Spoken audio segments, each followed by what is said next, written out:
Good afternoon, everybody. It is the FA Cup final live on the commentary hub. I'm your alternative host, Nicholas Jones, and in the studio with me is Russ Vernon, who will be one of our commentators, and we're delighted to have as a special guest from Football Live, Richard Bond. Welcome to you both. The first all Manchester final and the 100th anniversary of the first cup final at Wembley. We'll start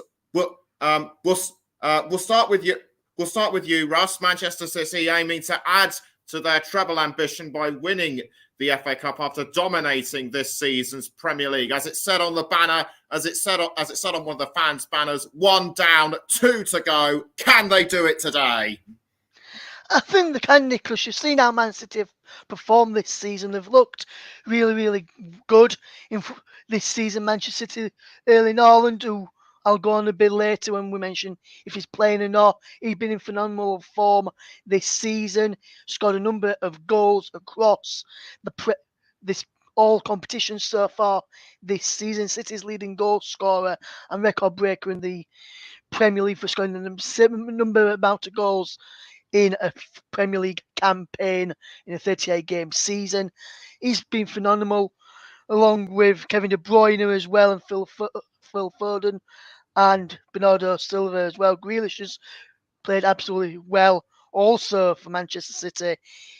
Man United have got a tough ask if they ought to stop Man City gain a second part of the treble that they're hoping to complete this season after winning the Premier League last weekend, well, a couple of weekends ago.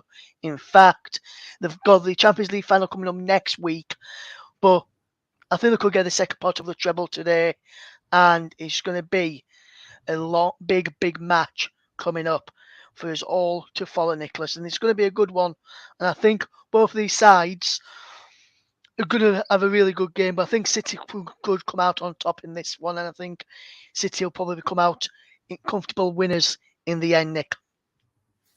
Okay, Richard. If Manchester United win the cup, they'll be the 5th side to win both the EFL Cup and the FA Cup in a single season. They had a rough start to the season, but they clawed their way back and have now qualified for next season's Champions League. Do you see their chance of winning the FA Cup as something of a morale booster?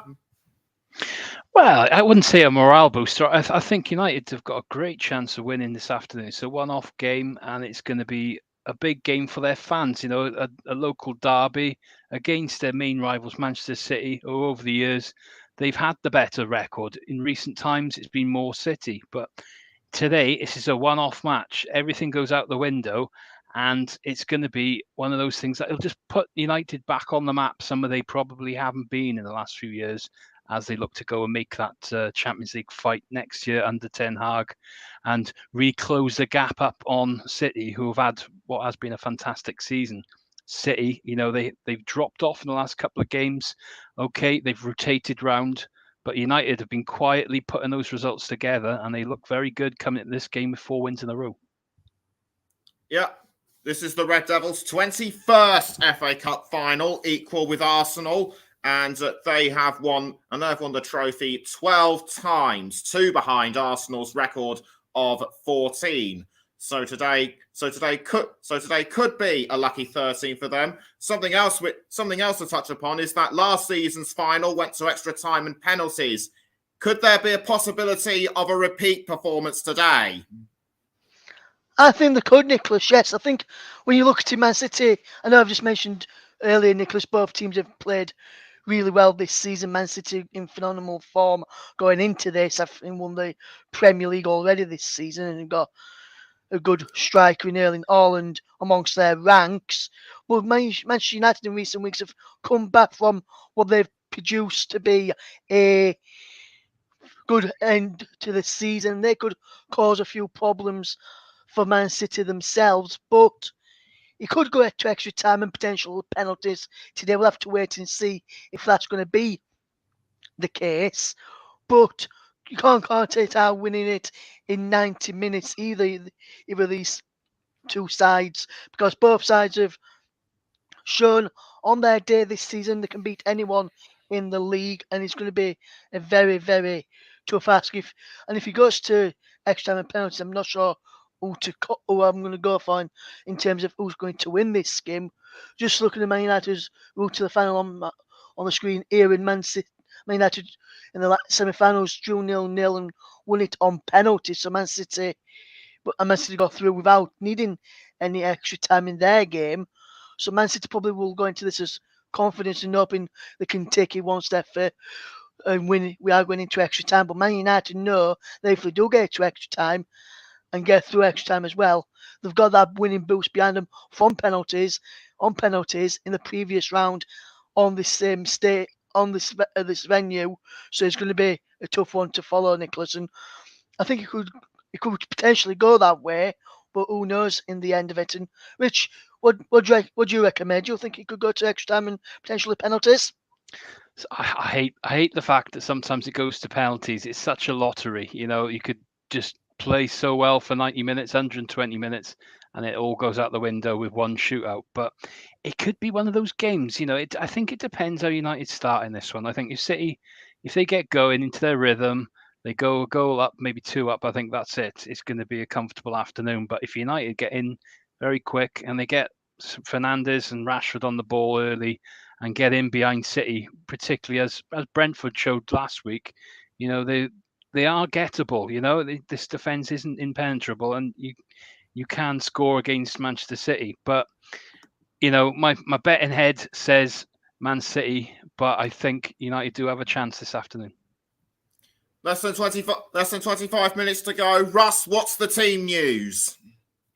Yes, thank you, Nicholas. Team news is Man City, as expected, start with Stefan Ortega, who's been their first FA Cup choice keeper instead of the main first choice keeper, Ederson. Kevin De Bruyne and Jack Grealish are back from injury, and of course, the main man we've been talking about, Nicholas, and touched upon, Erling Haaland starts up front. Manchester United are without Antony, but only had a small chance of playing because of an injury. And they're also without Anthony Martial, which means Marcus Rashford is a centre forward with Jadon Sancho and Bruno Fernandes alongside him. Starting with Manchester City, then is Stefan Ortega in goal, Kyle Walker, John Stones, Ruben Diaz, Manuel Akanji, Rodri, Kevin De Bruyne, Ilkay Gundogan, Bernardo Silva, Jack Grealish, and our main man up front, Erling Haaland. As for Manchester United, is David De Gea in goal, Aaron Wan-Bissaka, Rafael Varane, Victor Lindelof, Luke Shaw, Casemiro, Fred, Christian Eriksen, Bruno Fernandes, Jadon Sancho, and Marcus Rashford. The Man City captain today is that of Ilkay Gundogan, and the man with the armband for Manchester United today is Bruno Fernandes. Just to tell you about the match officials, Paul Tina is the match referees, assisted by Neil Davis and Scott Ledger. Peter Banks is the fourth official. VAR today, we've got a small matter of VAR. That is David Coote, and also his assistant in the VAR booth at Stockley Park is Simon Long. The subs and rest of the team and the full teams coming. Rest of the full teams coming up shortly. But that's the team news for you, Nicholas. Thanks, Russ. We briefly touched upon Erling Haaland and his incredible season for Manchester City. Marcus Rashford expected to lead the line for Manchester United. We know what kind of a player he is and how he reacts under pressure.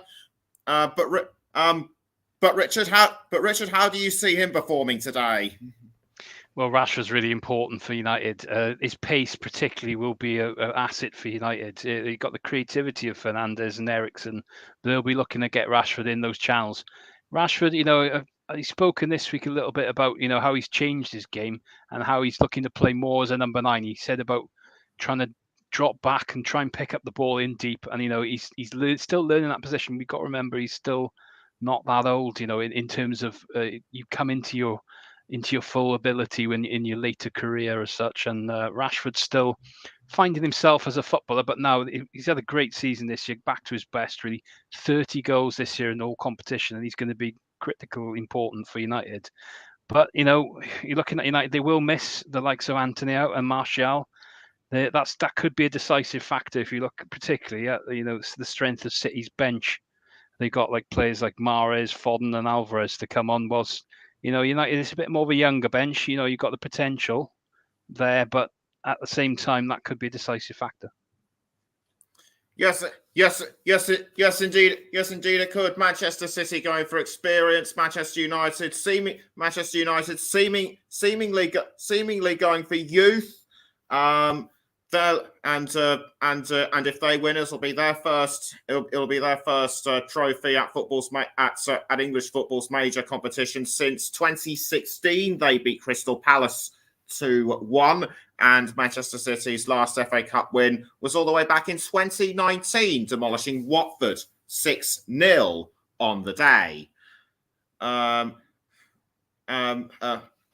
thing I feel that really needs to be touched upon this year is the 100th anniversary of the first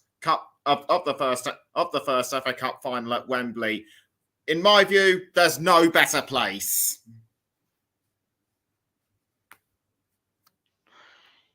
Absolutely, Nick. No better place than to do it at Wembley. I think both teams will know what it's about to win an FA Cup final at Wembley. Both teams have done it in the past.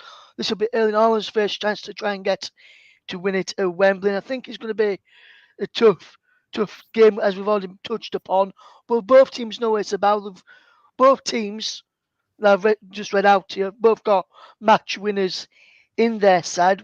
Look, Man City, first of all, they've got Grealish, Haaland, De Bruyne, Bernardo Silva, Gundogan, and among some of their players who can win the teams. Then if you look at Manchester United as well, Nick, they've got Bruno Fernandes, Marcus Rashford, Christian Eriksen, Jadon Sancho, Rafael Varane, Casemiro as well. So both teams have got winners, and both players know what this occasion means to the player, to both sets of fans. Obviously, Haaland will have been told about it because he's not played in an FA Cup final an FA Cup game up against Manchester United.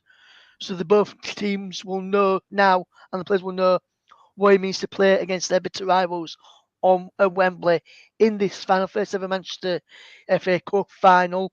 So it'll be interesting, that extra bit of motivation, try and get one over on their rivals in the first ever game in this competition, in the final, that is. So very interesting to see how this game does unfold. And, well, as you say, it's going to be a very interesting game, Nick, and one which both teams will be edging towards and looking forward to getting. Yes, indeed, Matt. Yes, indeed, and yes, indeed, Rich. What will Eric Ten Hag do differently in terms of what will the team do differently tactically in terms of pitch performance? Let me try that again. What different tactics will Manchester United have going into the FA Cup final as opposed to the EFL Cup final earlier in the year? I think it's one of those games really, such where you've got to look at the way your team plays. I think Ten Hag is sort of trying to get that point across, and he will look for United to win the match rather than to contain City. I think that was the point he was trying to get across. But Judd, looking at the way they've set up in terms of the players they picked today, it looks like United have gone 4-3-3 as such, with Casemiro, Eriksen and Fred. So with Fred in there as well in that midfield three, there's going to be a bit more license really to a bit more protection rather of the back four.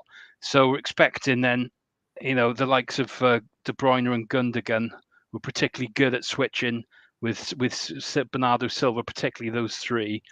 They're going to have to really keep them quiet. De Bruyne in particular, we've seen all he needs is a bit of space, and he's found a nice little pocket to play in Erling Haaland.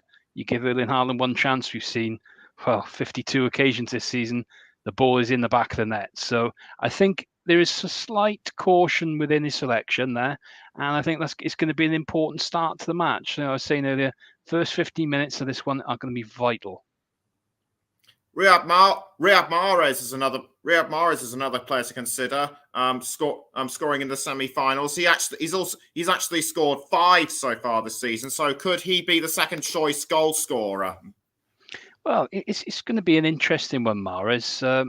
He's coming off the bench at some point in this match. Got a hat trick in that semi-final against Sheffield United, and he's got a particularly good record of scoring against the big teams. There's so many good players on that City bench. Particularly I was quite surprised not to see Phil Foden today. Phil Foden has got a great record in this fixture. He scored a hat trick at the Etihad in October. Let's not forget.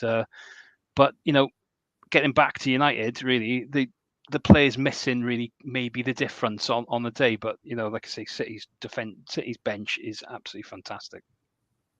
Yes. So a lack of key players for Manchester United could hamper them. As well as being live on the main Commentary Hub channel, we're also live on the Commentary Hub to JB Sports, Storm FM, our Twitch channel, and also Russ's TV, and also Russ's Twitch channel, Russ TV Journo, I think it is. Anyway, also coming up on the Commentary Hub, 2 other key matches next week on Wednesday at 10 to 8. It is the Europa Conference League final which is Fiorentina and West Ham United. Russ Vernon and Paul James will be on commentary for that one, and also and on Saturday it is the big one, the Champions League final between Manchester City and Inter Milan. But this time it'll be all Russ, and the program will start at 10 to 8. So before we go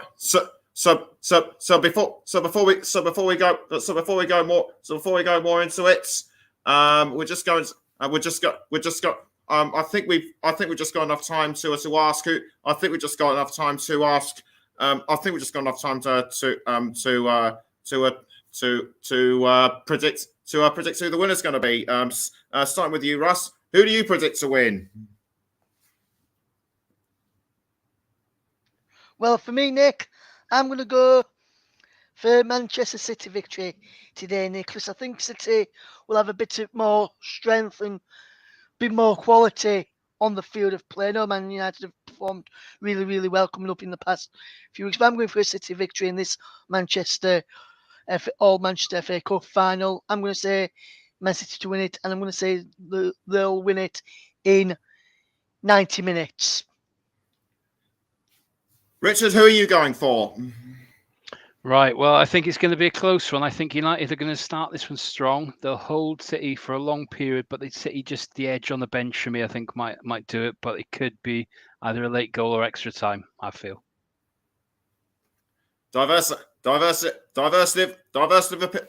of opinion, but clearly going for Manchester City. I like it.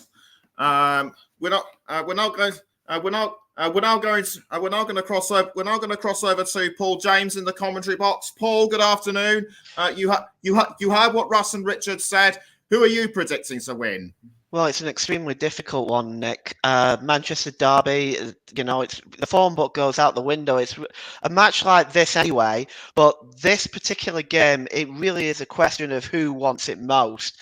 And I think if I was to make a prediction on this, I would probably go with City, but don't rule United out. This is the FA Cup final. This is a Manchester derby, and anything can happen. Okay. Thanks for now. We'll wait. Okay, thanks for now. We'll cross over back to Paul and our main commentator John JB Stuttard when he has entered the box. He's not he is not here at the moment, but we'll let you know when he does. The flags are flying around the stadium. Both sets both sets of red and blue, and it is so lovely to see such a variety of colours packed around a single stadium. The fireworks and the pyrotechnics are just add to that as well. I think before we went on air, there was a DJ set going on as well, which just adds to the hype as well, in my opinion. And we've got special and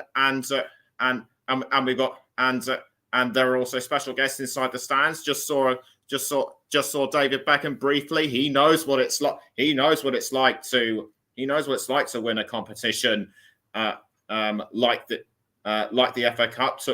Was of course part of the infamous Manchester United treble in the 98-99 season. So the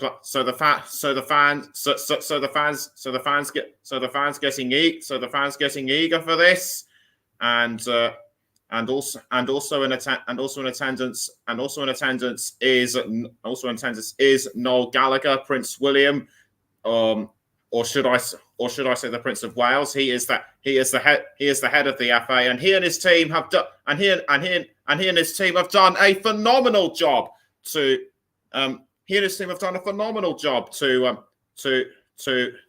put an occasion like this together. And also special mention must go to the FA for the tireless amount of work that he's been doing. That they've been doing all around the country. We're going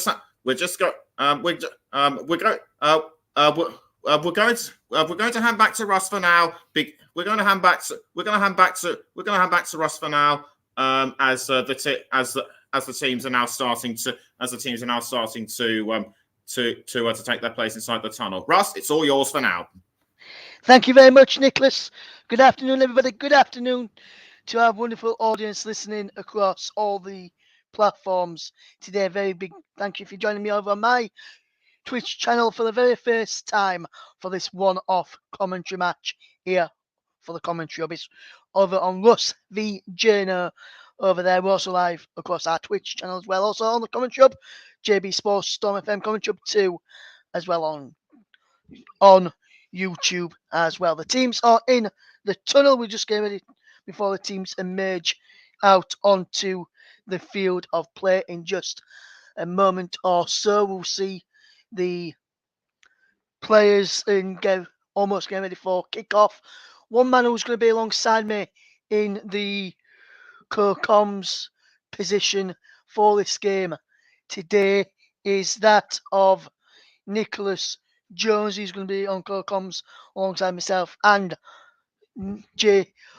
JB just having a few technical problems at his end at the moment in time. We'll hopefully get JB should be on for us in plenty of time before kickoff.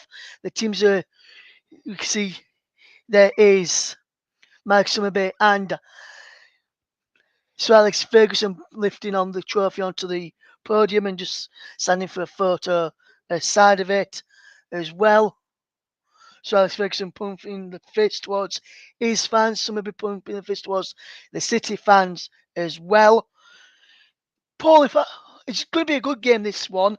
I feel both teams are going to have a really good go and a really good game in this one. Should be a good one in the end.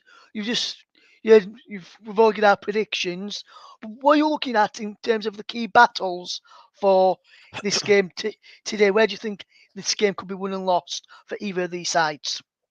Well, I think there's key players involved for both sides. Obviously, there's Erling Haaland and how are Manchester United going to marshal him. But I think the midfield is interesting as well because you've got City. It looks like they've got 4 attacking midfielders there with Grealish, Gundogan, De Bruyne, and Silva. I think, as Rich mentioned earlier, you're going to want to try to watch Kevin De Bruyne as he's going to be looking to play in Haaland through the pockets there in midfield. So I think that's going to be important. I think Kevin De Bruyne's role in this game is going to be very, very key. For Manchester United, I think their biggest key to winning this game.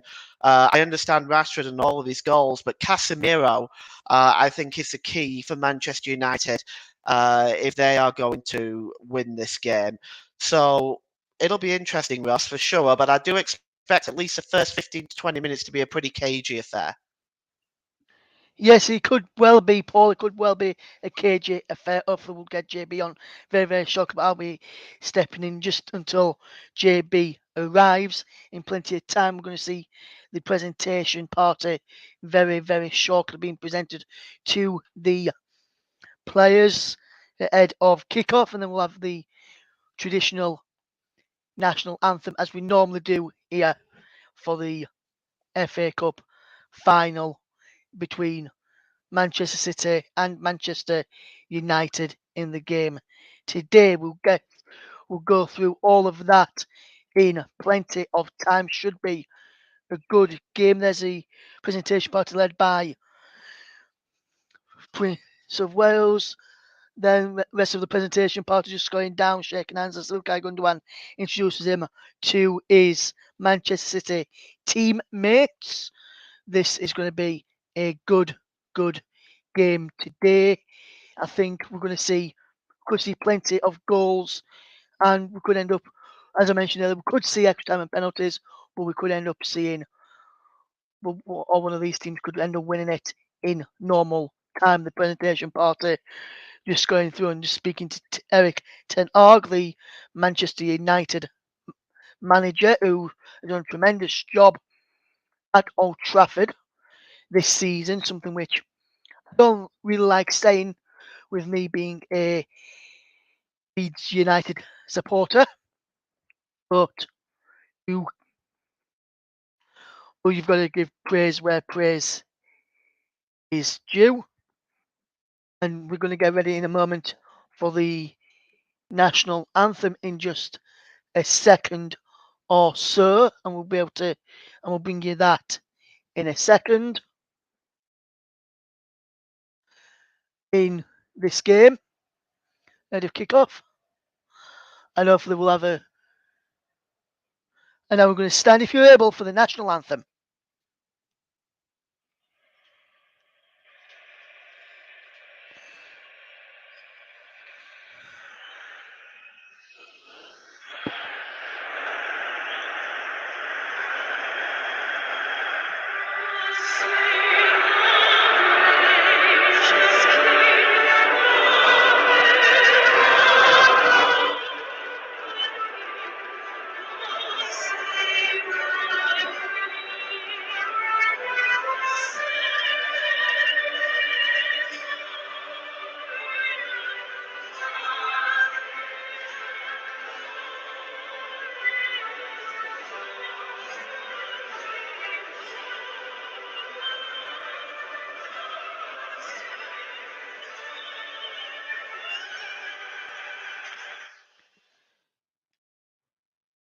Brilliantly sung there by Jasmine Fall, who was a singer for the national anthem, God Save the King.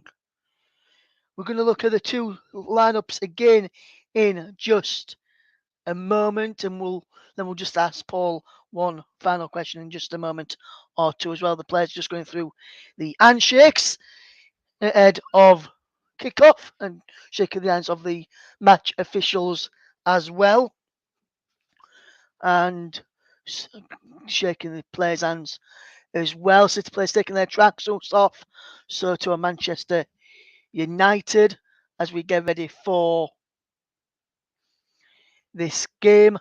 Let's go through the City side. It's Ortega in goal, Walker, Diaz and Akanji at the back, Stones and Rodri in midfield, Bernardo Silva, Kevin De Bruyne, Ilkay Gundogan and Jack Grealish makes up the midfield. With Erling Haaland in the attack. The bench is Edison, Phillips, Ake, Laporte, Alvarez, Mahrez, Foden, Palmer and Lewis. As for Manchester United, De Gea in goal, Wan-Bissaka, Varane, Lindelof and Shaw, Casemiro, Eriksen and Fred, with Fernandes, Rashford and Sancho up front. On the bench for Manchester United is Boland, Maguire, Malacia, Dalot, Vegos, Palestri, Elanga, McTominay and Garnacho. A question for you then, Paul, today as we get ready for this game. Who do you see being able, if anybody, of stopping Erling Haaland today? Well, if it was me, Erling Haaland receives a lot of support from Kevin De Bruyne. He receives the ball a lot from him. He's set up a lot of his goals this season. If it was me, I would first of all try stopping Kevin De Bruyne. Deny the supply line to Haaland, and I think that might be the best way of managing him. Yes, and if you're to stop Erling, or unless how you say stop Erling Haaland, how do you stop Marcus Rashford? I think for Marcus Rashford, he's very, very quick and dangerous. So, of course, it's very, very easy to turn around and try to marshal him with the three that you've got at the back. But you have to try. I don't want to say it's easy. Actually, that's the wrong words. It's not easy, but I think it's with him up front on his own. He's quick. He's pacey. He can score goals. But I think Walker and Diaz, between them, could probably handle him. Again, though, you may want to look at stopping Eriksen or Fernandes as well. Just stop the supply line going through to him. Yes, the teams are almost ready, the officials are almost ready, and me and Paul are ready as well. Hopefully we'll get JB on very, very shortly to bring us commentary as well. Here's Ilkay Gundogan, who kicks off this FA Cup final, the first ever Manchester derby in the FA Cup, as the ball breaks the edge of the box and what a strike! And the opening goal of the game from Ilkay Gundogan inside 16 seconds. And Manchester City hit straight from the front, straight from kick-off. And wow, bang! Thank you, ma'am. And what a goal! We mentioned about stopping Erling Haaland. They didn't need to stop Erling Haaland. They needed to stop Ilkay Gundogan. It didn't happen. And Manchester City are in the lead inside 16 seconds in this FA Cup final. It's Man City 1, Manchester United 0. Well, what a hammer blow, Ross. What a hammer blow for Manchester United. But the strike was crisp. It was beautifully struck. De Gea didn't stand a chance. He was left rooted to the spot. A fantastic effort by Ilkay Gundogan, showing the quality of the man. You see, he just takes it down on the volley. Look at that. It's unstoppable. And just like that, Manchester City take the lead, and this is a huge blow for Manchester United. Absolutely, Paul, absolutely. As we're now delighted to welcome into the game with us, alongside myself and alongside Paul. It is over to take us through the rest of this game. It's JB. Welcome to the team, JB. Yeah, thank you. Very annoyed though that my sound issues did not include the first goal. Absolutely annoyed about that. But I'm with you now for the rest of the game. Apologies for the sound issues I've had, but I'm with you now. 2 minutes 15 gone in the FA Cup final. Manchester City 1, Manchester United 0. Let's hope it's not the end of the goal scoring, for my sake anyway. The 190th Manchester derby as Erling Haaland takes the ball down. Ilkay Gundogan in the first minute. Thanks very much, City captain. I'm so annoyed. I'm so annoyed, chaps. You could just see, if you saw me off camera, I'd be absolutely fuming. But anyway, we're underway now. Manchester City, just to remind you, attacking the end to my right, where all the Manchester United fans are. Gundogan with the goal. De Bruyne going down the right-hand side.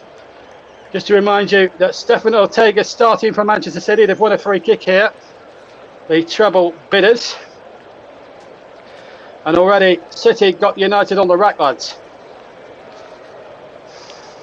Yeah, absolutely. It was a wonder strike, JB. I don't know whether you actually saw it, but it was an absolute. Well, I was too busy trying to. I was too busy trying to sort out my technical problems, and I was going to kill whoever made those technical problems thing, because they'll be screaming off. I'll be screaming off there at half time. That's for sure. Anyway, free kick, Paul, and it's free kick to Manchester City. We'll come back to Paul and Russ in a second. Let's see if we can get a goal here now. De Bruyne into the penalty area, header one and just wide. It was into the side netting from Ruben Dias, and behind for a goal kick, and a big chance to make it 2 there, lads. Yes, there's a fantastic effort from Manchester City again to make it 2-0. Brilliant free kick from Kevin De Bruyne. And there's a wonderful header from Rodri, just the wrong side of the post there from Manchester City's point of view. And that's a decent effort again from Manchester City, just to the side netting. But Paul, Man City have got Man United on the ropes here, haven't they? Oh, they have. It's dominant play by City so far. And United at the moment look a bit at 6s and 7s right now. Well, this is the goal again. I'm just seeing it now on my monitor. This is the first time I've seen it. De Bruyne involved, and Gundogan with one of the greatest volleys of all time. And that's even annoyed me a little bit more now, because I've seen it for the first time. One of the great cup final goals has been denied. Denied me, but Russ called it perfectly. I did hear him call it nicely. So thanks to Russ there for stepping in for the first 15 minutes. But I'm back now. Teams were presented by Prince William, the FA president as well, as the ball is played back to De Bruyne. Now Walker back to De Bruyne once again. 1-0 to City if you've just joined us. Gundogan with the goal after a minute. De Bruyne's cross from the right hand side, headed away by Lindelof. Kyle Walker takes it down on the chest. Let's hope we get more goals in this final. And it's Gundogan with the goal. Probably about 4th or 5th favourite and the top scorers. And not surprisingly, Erling Haaland was, odds-on favourite at 6-4 on with some bookmakers this morning to score the first goal in this final. But it's City taking charge, and here's Grealish. Grealish with another shot and goes narrowly wide. But at the moment, City boys looking to run away with it here early doors. 5 minutes gone, still 1-0 to City as we see that volley again with the right foot from Ilkay Gundogan, and what a goal that was. No wonder Pep's smiling. Well, United look very disorganised right now, and I just saw on my monitor there, JB, Casemiro is trying to calm the United defence down and get them settled, and you can see the worried look on David Beckham's face. And of course, Alex Ferguson and Mike Summerby led out the teams before the start. But it's been a really good start to a cup final, but for Manchester City. But Manchester United, Paul has just mentioned there, David Beckham there. Manchester United legend, part of that treble-winning side of '99. And it's been a rip-roaring start to the game. It's 1-0. And the ball out to play for Pro. And still 1-0. Ball back to David De Gea there. He kicks away right-footed, halfway down the field. Chase here for Rashford and Stefan Ortega. I should actually add that Ortega has played 5 FA Cup games prior to this and hasn't conceded a single goal, chaps. And that's probably why Pep Guardiola's gone with him rather than Edison for the number 1 spot. Well, it's Manchester City. If they win today without conceding a goal, will only be the 3rd team in Football League history to have done that. Preston North End and Bury the other. And in fact, the goal, I don't know what the goal was timed at, but the quickest, I mean, I don't know what the goal was timed at, chats, but it's certainly up there for the quickest ever goal.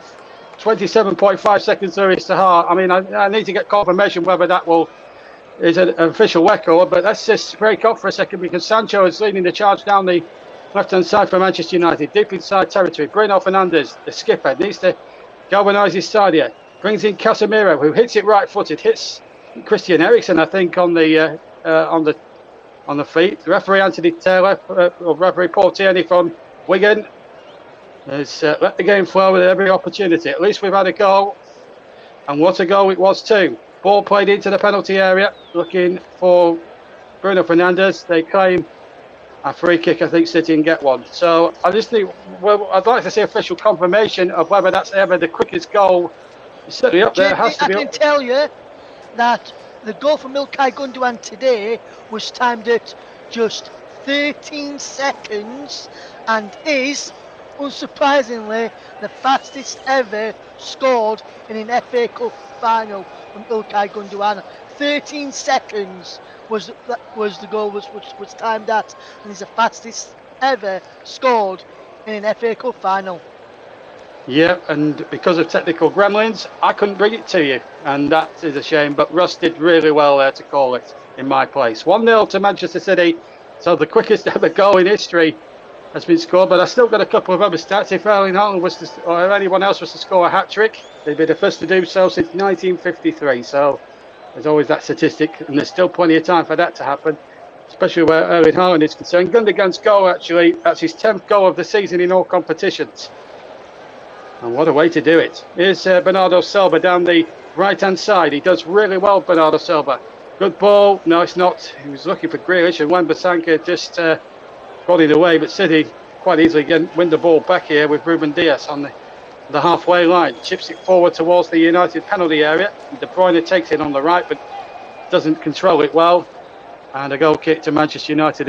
At this point now, guys, they've really got to settle down. Agreed. United at the moment are still at 6s and 7s right now. They're panicking a little bit. I think this early goal has really been an absolute hammer blow to them. And Manchester City, as usual, are just keeping possession. They're being patient with their build-up. They're not giving the ball away cheaply. I think United have got their hands full to get back into this game. Certainly got their hands full. I've got a question, and agree with what someone else has sent to text me earlier as well.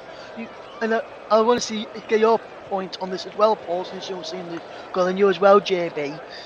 Lindelof has got to do better for Manchester United defensively, because he let the ball bounce before trying to head it, which then allowed De Bruyne to nip in early down into the path of Ilkay Gundogan to score that amazing volley. But Lindelof has got to do better defensively for Man United, as you said, Paul. We're still 6s and 7s at Manchester United defensively at the moment. But Lindelof has really got to do better with that header early on. Yeah, I agree. He let the ball bounce. It's a cardinal sin defensively on the edge of the area and inside your own penalty area. You don't let the ball bounce. Yeah, I agree. But at the moment, we've got a player down injured for Manchester City, so it's Kananji who's down there, and so too is Casemiro. My view on the goal is, yeah, he should be a lot better defensively. But having said that, there's still a lot of work to do with the volley, and Gundogan executed it beautifully. So 1-0 as Casemiro went in very hard there on Manuel Akanji. In under normal circumstances, because it's early in the game, it may have just saved him being booked, I suppose, lads. But possible yellow card? I think so. But I do think Paul Tierney is trying to let the game flow without too many yellow cards, and that's a criticism I've had of him in the past. So I'm actually glad to see him doing that. And also, I think there's a responsibility. I'm going to ask your views, guys. I mean, we saw the shameful scenes, what happened in Budapest on Wednesday night, with both Seville and Roma, it has to be said, and the way that Anthony Taylor was criticised, certainly by Jose Mourinho. Is there responsibility on players and managers now to really put on a show and not make it all about the referee all the time? Because we've seen finals, and we saw that one on Wednesday. I mean, you guys would have been more all over it more than I will, but I was watching it as an observer at home, and it was probably one of the worst finals I've ever seen. I mean, do you concur that the referee needs to stay in the background a little bit and let them and give the players the responsibility to actually play and not dive and cheat and try to con the referee in any way? Yeah, I agree, JB. And for me as well, the appalling behaviour from what happened with Anthony Taylor from Jose Mourinho on the day after the match in the car park, and then what's happened with the Roma fans afterwards in the airport on his way home is nothing more than a disgrace. And hopefully, from everyone here in the country, I hope Anthony's doing okay. But I agree, JB. I think Paul Tierney, as Paul Riley said earlier on, is letting this game flow, and yes, he's getting free kicks when he needs to. And one thing I do like about the referee, what Anthony Taylor did in midweek, as I saw the game and covered the game here on the commentary hub, is that he was explaining the decisions to the match, to the both teams, and saying, because I think it was Roma appealing for a free kick, which didn't get given, and he said to the captain of Roma that I didn't give the free kick for Sevilla within the exact same incident, and so I'm not going to give this one, am I? So, and that's good refereeing. If you're not going to give for one, don't give for the other. Absolutely. Here's Jadon Sancho from Manchester United inside the penalty area. Rashford trying to get it out from under his feet, failed to do so. It was clear to Casemiro, keeps the ball going down the left-hand side, but then Gundogan cuts that out, but then almost gives it straight to Jadon Sancho. Jack Grealish saved himself from a real embarrassment there, and a throw has been given to Manchester City. Paul, your views on the Wednesday night game? It was a disgrace, wasn't it? It was absolutely disgraceful. It was an abomination. And referees, they're not out there to cheat. Referees they just want to get through the game. I don't think referees most of the time want to be the centre of attention. I think it's up to the players to start behaving more like professionals and less like the behaviour of animals. It's poor. It's really poor, because that then incites the fans, and that then creates problems. In this case, for Anthony Taylor. Well, let's hope there's none of that for Paul Tierney. I'll just run through all the officials when we get a second or two. Just to remind you that Ortega's in goal for Manchester City rather than Edison, on the strength of him keeping 5 clean sheets on the bounce. Manchester City's run to the final has been quite comprehensive. Been drawn away once, that was at Bristol City in the 5th round, but their run to the final reads this: Chelsea 4-0, Arsenal 1-0, Bristol City 3-0, Burnley 6-0, Sheffield United here 3-0. Manchester United's been a lot more tougher route to get their City winner 3-kick foul by thread. Everton at home 3-1, Reading also at home 3-1, West Ham at home 3-1, and Fulham 3-1. But that's probably the 6th round game. That was the toughest to get to Wembley in the first place, because Fulham led well before the implosion of Mitrovic and Marco Silva in that quarter final. And then Brighton, it finished 0-0, 7-6 on penalties. So United, you would think, on paper, have had the toughest route to the final. Having said that, though, both teams have had quite conveniently easy home draws to get there. But that's not their fault. You've got to beat what's in front of you. Ball played it towards Haaland. May have been a suspicion of offside there as he stretched on the edge of the 6-yard area. It rolled favourably for David De Gea. But again, Manchester City using the flanks really well, crossing from the left, and it was touch and go whether Haaland was offside. But certainly, I'll bring you both in now. Certainly, that was a close run thing for Manchester United. Yeah, defensively again, they let Haaland go. The ball was played in, as I mentioned to Ross at the top of the game before kickoff. I think it's going to be important for Manchester United to deal with Kevin De Bruyne, because De Bruyne and Haaland link up very, very well. And if you have difficulty stopping Haaland, maybe stop Supply coming in first. Well, absolutely. So a free kick to Manchester United and just shy of halfway inside their own half. Certainly a sumptuous volley. It's really got this final up on the right foot. And of course, it's nice to have the traditional 3 o'clock kickoff back. I'll just quickly run through the officials. Paul Tierney from Wigan, Neil Davis of London, and Scott Ledger of South Yorkshire, the 2 assistants. Peter Banks of Merseyside is the 4th official, and VAR ref, if required, is David Cute of Nottinghamshire. And just to remind you, if it's level after 90 minutes, we will have extra time today at Wembley, and if it's level after that, 1-1, 2-2, whatever, it will be a penalty shootout. And there are 5 substitutes to be used during the regulation 90 minutes, plus an extra 1 each in the half hour's extra time should it go that far. No cup final replays. The last one was 1993, and only 3 times in the history of the FA Cup final have the games gone to penalties. That was 2005 when Arsenal won and Liverpool won on 2 occasions, 2006 the Gerrard final, and last season when they beat Chelsea after a 0-0 here at Wembley. So it's let's hope it doesn't go to penalties for a 4th time and we get this settled within 90 minutes this afternoon. At the moment, City. I can also tell you that the name Manchester has been engraved already on the trophy, but at the moment, as things stand, it's City's name rather than Manchester United's that is going on the plinth of the FA Cup. 1-0 City lead, and they're in possession right now with Ruben Dias deep inside his own half. So we've had 18 minutes of the first half here on all the TCR platforms, including JB Sports, Storm FM, TCR2 and TCR, and of course we're live on Twitch. Big hello from me personally to all our YouTube and Twitch listeners. Hope you're enjoying the match with us. And let's just run through the two benches whilst we've got a chance to. As Haaland is being pulled back, free kick to Manchester City, just a couple of yards from halfway inside their own half. So for Manchester City, we've got Ederson, Phillips, Ake, Laporte, Alvarez, the Argentinian, Riyad Mahrez, Phil Foden, a Mancunian by birth, Cole Palmer and Lewis. For Manchester United, Jack Butland, the goalkeeper, Harry Maguire, Malacia, Deo Dallo, Weghorst, on loan from Burnley, of course, Palestini, Alanga, and Scott McTominay. So I have to say, quite. I think a little bit of difference there on the strength of the two benches. I have to say, City's bench guys looking a lot stronger than Manchester United's. With 20 minutes gone, Manchester City 1, Manchester United 0. Yeah, Riyad Mahrez has already got 5 goals in the FA Cup, so they can always go to him if they need to. Should they need to? Yeah.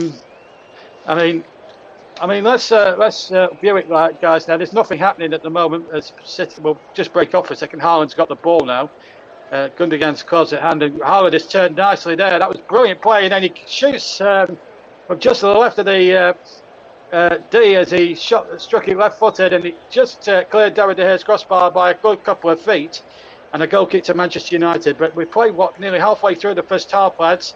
Let's just get both of you summing up. Russ first. Yeah, it's been a good game this, JB. I think Manchester City have started really, really well. Manchester United still look very, very shaky at the back. David De Gea is not pulling up any trees at the moment. The defence of Manchester United is very, very poor at the moment as well. And every time City go forward, they look like they will be scoring at every available opportunity, in my opinion. And Manchester United just can't contain them at the moment. And Man City, when Man United have got the ball, closing down really, really well and getting the ball back very, very quickly. So I think for me, City are dominating this game so far, and Manchester United really need to get somewhere going very, very soon. Paul? Yeah, I agree with Ross, actually. They're also giving the ball away, Manchester United, far too easily and too cheaply. And look at this, City are going to break forward again in a moment. They just can't be stopped right now, and Manchester United don't have any answers at the moment. Yes, he's back with Ortega now. Let's see if Paul's premonition comes through here. There's De Bruyne, and look at the space he's got there to test and turn away from Eriksen. He was nowhere near, and De Bruyne wanted towards the area. And it was well stopped there it needed 2-3 Manchester United players to stop him from going further. He could have had the shot a lot earlier than he did. Rashford on the chase down the other end on the far side for Manchester United, and he thought he was pushed to the ground, but the ball has gone into touch, and a goal kick to Manchester City. And as Paul James quite rightly said just now, and Russ, it's all Manchester City. Definitely Paul James and Russ Vernon were spot on with their comments just then of how the game's gone. And as Paul says, also rightly says, City attacking relentlessly and looking pretty good. We'll also keep you up to date with the test match as well, between England and Ireland in the game not too far down the road at Lord's. Quite the busy day in London. We've had the Epsom Derby. That's still going on, that particular meeting. Frankie Dettori didn't win it, but to be fair, he can't win anything. He did win the Oaks yesterday, so I don't think he'd be too choosy. He's had a good meeting, though. That's for sure. We'll keep you, as I said, we'll keep you abreast of the test match as well, and all the other things that go with it. Just to remind you that the Scottish Cup final also in the Women's Champions League. Wolfsburg lead Barcelona 1-0 in that one. The Women's Champions League final. Here's Eriksson playing the ball out to Wan-Bissaka. We'll get a test match score update in just a second, because United are on the attack, and it's just wide from Marcus Rashford. A cross came in from the left-hand channel, or from the right-hand channel, I should say. It was Casemiro playing the ball in, and Rashford just about 15 yards from goal, headed it just maybe a couple of feet wide for a goal kick. Still 1-0 as we get the guys' views on the chance just gone. Yeah, for me, JB, I'm just seeing the chance again. It was a good ball in, but Rashford just couldn't get. His header was right, but the direction was poor. He was just too far out to get in such direction on it towards goal. He's now receiving some treatment at the moment for Manchester United. But for me, the header was spot on from Rashford. The direction was poor, and that was from the direction the way it was from the goal. Man United there have shown that they can game behind Manchester City and create a chance. They need to keep doing that. Otherwise, as I'm just seeing the opening goal of the game again, he was very, very good there from Manchester City for the goal. But that chance for Manchester United, it needs to be a bit further inside the penalty area than what it was, Rashford, to be able to test Ederson in the Man City goal, because he was never really going to trouble Ederson there. What did you make to it, Paul? Well, I think it's Manchester United's best chance. Maybe I'm being harsh and overly critical, but I think he should have done better with that. I think he should have hit the target with that. United haven't had any chances really in this first half, and I think that's the best chance that they've had so far. Well, thank you, lads. And just to break off, there's nothing happening at the moment. They're just taking on flurries and stuff. The hair's all right, by the way. He's had his treatment and he looks okay to continue. But whilst there's a break in play, I'll give you a latest test match update. Ireland trail England by 15 runs in their second innings. They're currently 337 for 7. There were 172 not out in their first innings, and England then made 524. But Adair, one of their players, was defiant, put up a defiant knock of 88 as City play up from the back. But at the moment, if Ireland at the moment might just avoid an innings defeat. England are going to win the game. There's got plenty of time. There's a couple of days left of the test match to go. 2.5 days possibly left of the test match to go. Still a long way to go. And you fancy England anyway would win it quite comfortably. But Ireland frustrating them now. Trail by 15 runs in their second innings. They've got 3 wickets in hand. That's the latest test match score. And we'll keep you abreast of what happens. If any wickets fall, we'll keep you abreast on the commentary home. Meanwhile, in the football, Manchester City won, Manchester United 0 in the FA Cup final of 2023. Good value for their lead. Ilkay Gundogan, 13 seconds. It's been timed on the TTO clock, and if that is correct, it will be the quickest ever goal in history. For so many years, it was Di Matteo, 42 seconds. And in 2009, for at least a dozen or so years, it was Louis Saha. But history has been made. Quickest goal before Di Matteo's, I think it was Jackie Milburn in 55 seconds in about just less than a minute in 1955, when Newcastle last won a major domestic trophy. It came so mighty cause it's either De Bruyne shoots just wide of the right-hand post. De Gea may have just had it covered. It gets a seal of approval from Pep Guardiola, and a goal kick to Manchester United. But my goodness, lads, that was too close for comfort, because De Bruyne hit this shot along the floor very, very with such efficiency, and it was lethal. Absolutely, JB. Fantastic effort there. And De Gea was scrambling. I think he had it covered, but he was scrambling to get to it. 2 inches to the right of the post there, would have been 2-0. And it should have been 2-0, but it's Rashford down the other end. I'll get Paul's view on it in a second, because United are on the attack with Wan-Bissaka. Here's Rashford again. He's just drifted up to the right. Casemiro's in field. Casemiro United trying to put one or two passes together. Can they find an equaliser now as we approach the 28.5-minute mark? And it's Bernardo Silva leading the charge for the treble chasers of Manchester City. Remember, next Saturday we'll have it live on the TC Hub for you. Live commentary of the European Cup final next Saturday. Manchester City against Inter Milan. Should be a cracker in Istanbul, and we'll be bringing it to you live on all TC Hub platforms. And it will be our privilege to bring it to you. Here's Gundogan now. Oh, rather, sorry, Bruno Fernandes rather for Manchester United. Wan-Bissaka trying to dart round the far side. He tries to clear a handball, an optimistic handball, and a goal, and it's with Ortega, and it's bowled out to John Stones now. It looks like there was talk about him playing in midfield, and it looks as if that is the case. And there were other options that other media were saying, 4-3-3 with Stones at the back, but it looks as if it's a back three. Looking at the shape of Manchester City, and it looks as if John Stones is playing in that experimental midfield role, and it must be working a treat because City are having so much joy in the middle of the park. Yeah, absolutely. They're controlling it in the middle of the park right now. They are working around there.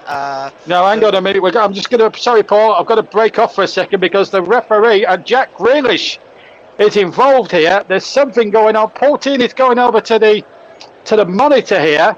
Now, we've got high drama in this cup final. And they are checking for a handball against Jack Grealish, potentially. Now, then.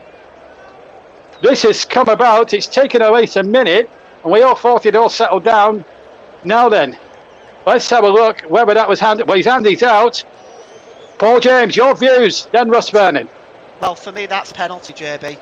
He's got his ball out he's got his hand out in the air. He's stopping the ball from being headed across. For me, that's an absolute stonewall penalty. Russ Vernon, your views. Yeah, for me, I agree with Paul. That's a stonewall penalty. Penalty! It's a penalty! And there's no doubt about it, Grealish will probably be booked for handball. Paul Tierney has given the penalty, and I think it was the correct decision from both him and David Coote. There's no doubt about it. As soon as Paul James, Russ Vernon and myself saw as we see Howard Webb there, the referee's chief, I think that's a great decision.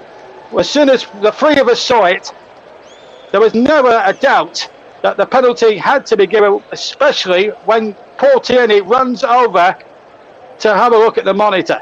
And Manchester United here have a chance, having been outplayed for about 32 minutes almost, to get themselves level. City players still protesting the decision, but to be quite frank, there isn't a case to answer. So Stefan Ortega, who's yet to concede a goal in this FA Cup run, and if he was to achieve it today, it would be the first time in 100 years it's been achieved by anybody, but it's under massive threat now thanks to Jack Grealish's stupidity. Bruno Fernandes will spot the ball now. The Manchester United captain with a big responsibility on his shoulders now, because if he sticks this one away, it's going to be right-footed. It's 1-1 and the game is back on. What a moment this could be in the destiny of the game here. As Fernandes steps in right foot and he scored! Manchester United are back in it! And that is the beauty of VAR when it works properly.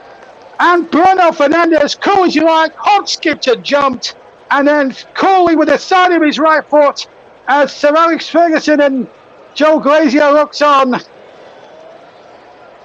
supports that goal, makes it 1-1, and this is going to be, and then now there's something going on here. There's been a coin thrown, and this is just not what we need in this final. There's an injury here, but let's have a look at that again. That's a penalty. I've just seen it again on the replay. Definite penalty. United get themselves back in it, but I'm sorry to report that there's been an incident in the crowd.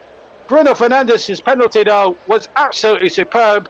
And Paul James and Russ Vernon, that's just the stroke of what Manchester United needed in more ways than one. It's 1-1. Yeah, I'll be honest with you, JB. I mean, United don't deserve it, but it was a penalty. And giving that away has now let Manchester United back in the game, put them on the ascendancy a little bit. I agree there with what Paul just said. Man United don't deserve this one. One big Man City have been by far the dominant side, but that one was coolly taken by Bruno Fernandes. Sent Ortega the wrong way, and Grealish could have no complaints about giving that penalty away. It was definite penalty, and I just hope that I think it was Lindelof, or it might have been Fred who was down on his haunches. He's okay after being struck by what appears to be a coin, and I hope whoever's done that gets reprimanded by all authorities after this. Yes, game. and I'll tell you what, there'll be an FA investigation for sure. Don't you worry about that. At the other end, it's City on the attack with De Bruyne. De Bruyne trying to chip it, and chips it over the crossbar and towards the Manchester United fans, and a goal kick to Manchester City. And there will be serious repercussions for the individual, and I'm sure there's plenty of security. There'll be plenty of CCTV footage around Wembley of the perpetrator. This is a replay, and Lindelof in the face. And I tell you what, whoever's done that is a stupid person. And I hope the individual is reprimanded, arrested, and has the book thrown at them, because quite frankly, guys, this should not be allowed in any walk of life, let alone football. I know it's a derby, and I know it's a passionate game, but there's no need for certain individuals from any of the two clubs really to take matters into their 100%, JB. And we actually initially thought it was a coin that was thrown, but having seen it on that footage there, I've just seen again, JB, it was a lighter that was thrown. Yeah. And if it hit him in the eye, it could well have blinded Victor Lindelof then. He would have had to come off, but luckily for Manchester United and for Sweden, after he's got named in the Sweden squad for the upcoming international matches, Lindelof is okay to continue. But whoever's done that needs to get reprimanded here. Absolutely right, and it's not what we need in the English game. I mean, if we want to try and make football a family affair, try to get everybody in the family watching this, these sort of people have to be ironed out. It's fuckery of its worst kind. It's just not on. It is frustrating when an opposition team scores against you, especially if it's your deadly rivals, but there is never a need to take the law into your own hands. It just isn't. Anyway, let's get back to the game. There'll be repercussions, that's for sure, from the Football Association, and there'll be an internal investigation, and I'm sure it came from the Manchester City end, so there may be repercussions. Not that Manchester City have got plenty of those at the moment. They're under investigation of 150 different financial play charges at the moment, which is hanging over them like a big black cloud, even if they do complete the treble. But it's just not right in this day and age, and we've got kids watching and everything else. Everybody's watching this final. It's not a good example to schoolboys to see supporters behaving in that fashion. Let's get back to the game. It's 1-1 here. De Gea kicks away, but it's not very far. De Bruyne now picks it up for City, and Stones comes forward, finds Bernardo Silva. Stones continues his run down the right, gets the crossing off Lindelof, who seems to be okay after that lighter was thrown at him. It did look him. I tell you what, if it was a coin, it was a funny sort of coin, but it wasn't. It was a lighter, as Russ Vernon quite rightly said. I mean, looked at the replay a little bit more closely. So 37 minutes gone. Let's try and concentrate on the football now, and I'll give you a test match score update as soon as we get a break in play here.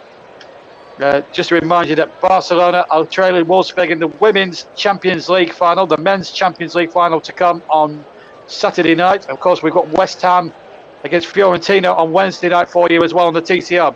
Here's De Bruyne into the area. Oh, that was a good cross, and it needed an intervention from one of the United defenders, and then Bruno Fernandes gets it clear. And you have to say, since the equaliser, City have bit back very strongly.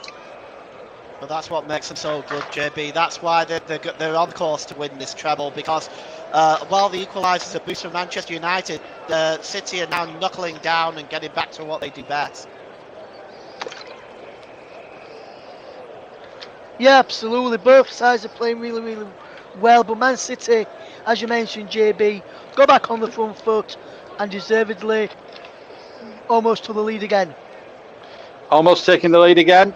But United holding firm and resolute in defence. We're now 38 minutes into this final. And at the moment, if it was to stay the same, it would be extra time. And we know what happens in that, don't we? But at the moment, it's anyone's race still to be won or lost. And here comes Manchester City again. Ball back to De Bruyne. He goes down. The referee had a good look at it. Said no. And I'm telling you now, David Cook will be checking on VAR. And I bet you a pound to a penny, one or two of the Manchester City players will be going over to Tierney as soon as this ball comes out of play, and we'll ask for that to be referred. We'll get more on that as we go along. Here's Shaw. Still the ball in play, so we can't really speculate until the ball goes out of play. Fernandes has the possession. Ball knocked forward again, and City win possession from Christian Eriksen. And how good to see him on a football field after his trials and tribulations of Euro 2021 when he had that cardiac arrest. Paul Tierney letting the game go, and he's going to have to whistle now. And City straight away are appealing to Paul Tierney's better nature here to see if they've got a case for a possible penalty. And let's get the views of Paul James and Russ Vernon on this possible City penalty. I'll just take a look at it there, JB. There's definitely contact. I've seen them given for less, but I just wonder whether Paul Tierney and David Couturier are kind of just figure that maybe he's gone down a little bit too easily. Russ? Yeah, I'm probably have to agree with Paul. I think he's gone down far too easy there. There was contact, but I don't think there was enough contact for De Gea to go down there, JB. So, not De Gea, De Bruyne there, should I say. So for me, no penalty for City. Okay, 1-1 it is. I think it's probably about right, to be fair, that decision.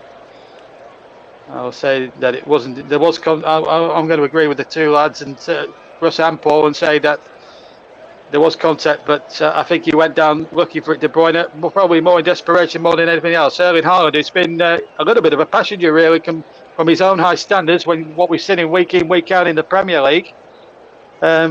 A quick word about Erling Haaland, really, because apart from one opportunity, he hasn't really figured much in this final, has he? No, he hasn't, but the supply line has been cut off to him as well, quite well, by Manchester United.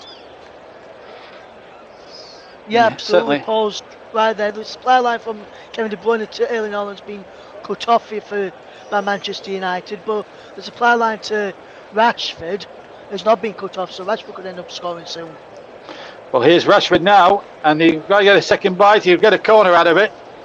Defended brilliantly there by Manchester City. So there's a real opportunity here for United now. If they can strike another one while the hind's up, whether they deserve it or not, that's a different issue. But you must give credit to Erik ten Hag's side, how they've sort of held in there and hung in there when other teams could have folded at this stage, a la Sheffield United and Burnley the previous two rounds. And what also ensures that Stefan Ortega will not keep 6 clean sheets in a row, so that 100-year record stays intact. Eriksen's corner from the far side, curled out, flicked on, a chance! Oh, it's just over the top. It was, well, I think it may have been it was number 19 in there, Raphael Varane, with a real opportunity there, and if he'd have just got a better connection with his left foot, Russ and Paul, that would have been 2-1. Yeah, you got to wonder if that was Rashford in that position, whether it would have been 2-1. But it's a real chance for Man United. Yeah, as Paul, while I said that, Paul, if that was Rashford, I think it probably would have been 2-1. Just unfortunately for Manchester United, it fell to one of their defenders rather than one of their attack-minded players. Well, here's Bernardo Silva down the other end for Manchester City. It's been a very, very good 42 minutes, and Shaw and Bernardo Silva in a little bit of a clash.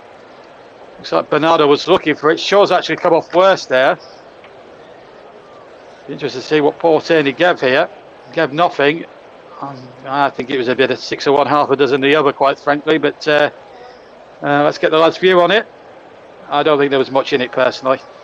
No, not for me either. It was, to be honest with you, it was a kind of coming together, but there was nothing in that really. Nothing in it for me either, coming together, and if anything, it was a kick out after it happened from the Man City player on Luke Shaw, Bernardo Silva on Luke Shaw. So if anything for me, I would have had to say, I would have probably, if I was referee, I'd probably give it to Manchester United, but nothing at all for me. But I did see a liquid kick out, so potentially could have been a free kick to Manchester United after that. Well, whatever it is, it's United down the other end, and I'm just seeing a replay of David Beckham saluting that equalising goal. He waved his fist in the air. It was just a nice little moment for David Beckham, who's a Cockney boy, but a Manchester United fan at heart, and played so many times, part of that trouble with his side of 1999. It's not the first time United have faced another team going for a similar treble to what they achieved and what Manchester City are attempting to achieve. 1977, they played Liverpool in the FA Cup final. Tommy Docherty's men in those days, they played Liverpool, who were going for a similar treble, and beat them 2-1. Needless to say, though, that's 3 or 4 days later, Liverpool did win in Rome and did win the European Cup. So they did fight back in the best possible way. And Everton were going for a treble of sorts of a league, FA Cup and European Cup with this cup in 85. They'd won the other two with quite ease, and they won the cup with this cup on the Wednesday before the FA Cup final, but they were just too tired on the day, went to extra time. You may remember the final, Kevin Moran got sent off. Norman Whiteside scored the goal, a wonderful goal. It's on YouTube for all the youngsters who may want to look back at that goal.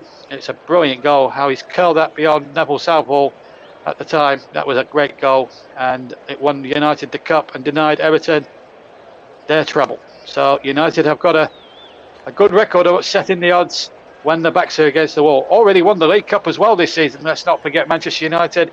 They won that in late February. Seems a long time ago, an awful long time ago now, when they won that particular knockout competition. And won it very well, actually, against Newcastle United, who just didn't turn up on the afternoon. But both teams look as if they're turning up on the day. City won, United won in a much closer final than what we saw in the League Cup final earlier on this season. Kyle Walker has it down the right-hand side for City. We're into 4 added minutes, incidentally, for which we've played 40 seconds of the first.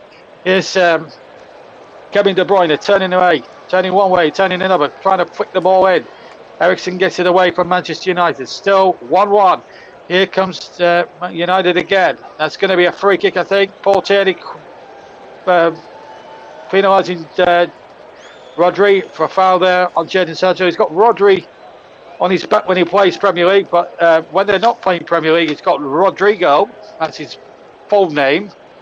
To give him his full name. But yeah, so 1-1 is the score, and at half time we'll get the views of Paul James, and of course we'll get the views of Russ Burnett alongside me, and of course we'll be handing over to Nick in time for the second for half time as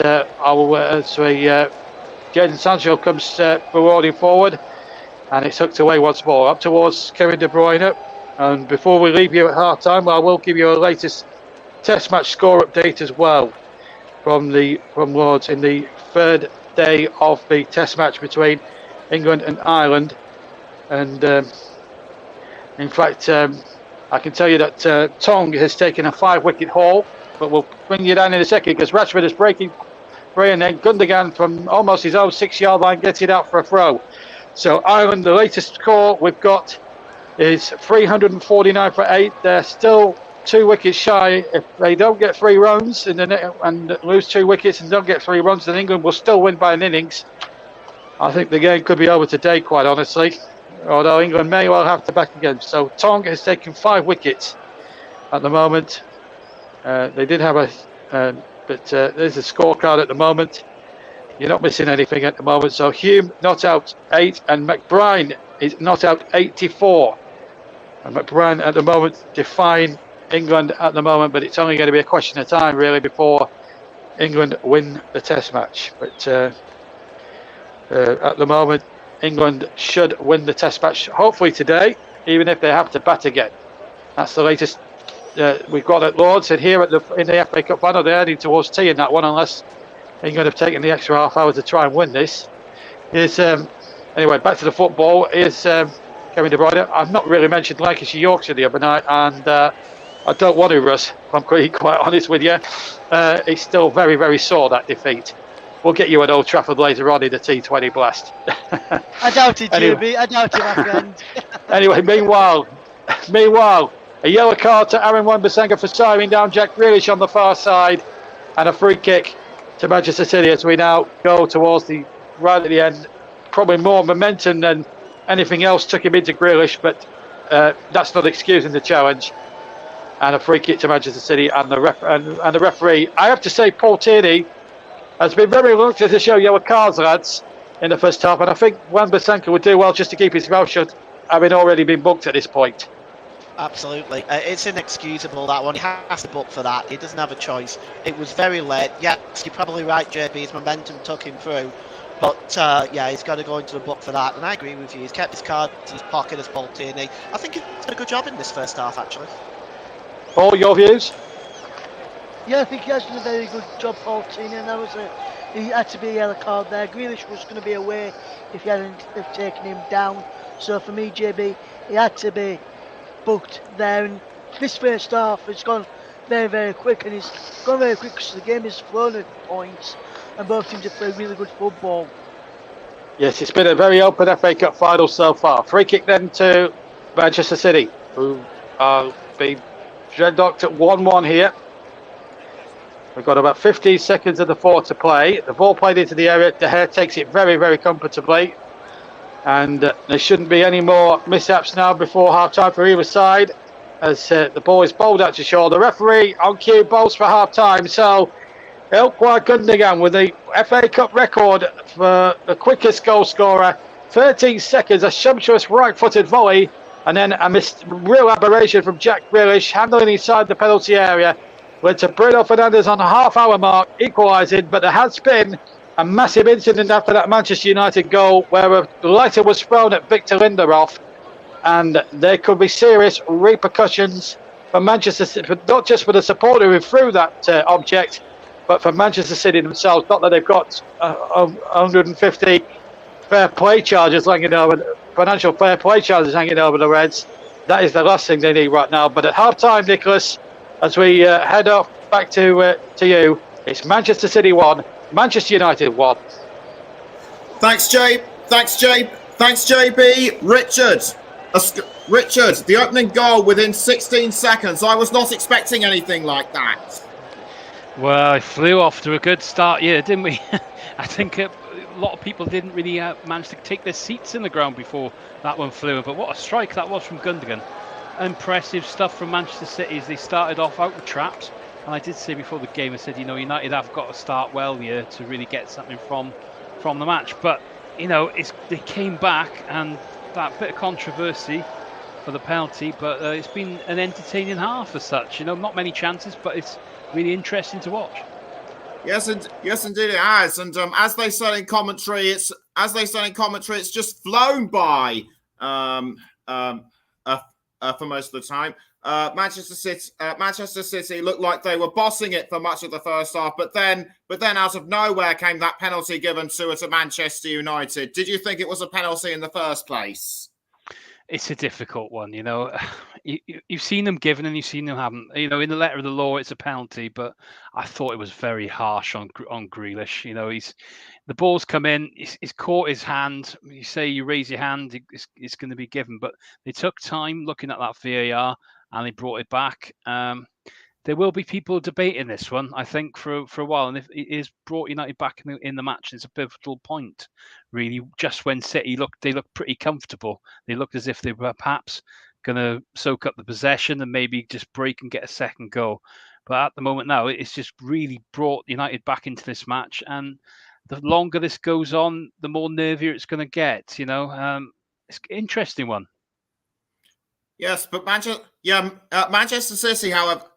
City did, however, appear to recover from this, and they were starting to bring themselves back into contention. Russ Vernon's just joined us in the studio, and Russ, Manchester City. That penalty looked as though it didn't bother them. They just came right back into it after the penalty and said, right, we're just going to go for it. Yeah, absolutely, Nicholas. You can see Man City sort of that penalty goal against them, and I thought, right, we've worked on a game plan. Yes, probably the game plan didn't involve giving away a penalty and giving a goal away. They've worked on a game plan, and you've seen it.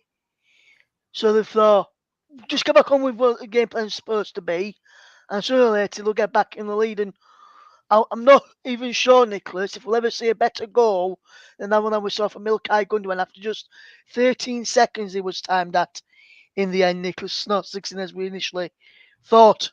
Coming to it was 13 seconds. And I must say that goal there was a fantastic one from Gundogan. But Manchester City have come back into it. They've ended the half looking more dominant than Manchester United. Yes, Manchester United have had a few chances of their own, but Manchester City have caused Manchester United a few problems, and they'll look to do so again in the second half of this game. And who knows, it could end up going to extra time and penalties, this. But if it does, so be it. It's been a good game of football, and this is what we want to see. Good game of football, and yes, there may have been a bit of controversy. Some may say it's not handball, some may say it is handball for the penalty for Manchester United. But for me, the time it took for him to be given it, a minute had passed since before VAR stopped the play. And they could have easily stopped it because the ball went into the arms of Ortega after it happened. So they could have easily stopped the play there, not wait an extra minute or so before stopping the play for the VAR check to do so. I think some people may suggest that could be maybe the problem out the length of time it took from the incident occurring to actually stopping, because the ball had actually gone dead. We've been in the arms of Ortega. Yes, indeed it would be, and I can actually confirm that Louis Saha's previous record of the fastest FA Cup goal was in 2009 when he played for Everton, and that goal was timed at 27.9 seconds, or roughly 25, give or take. Now I don't like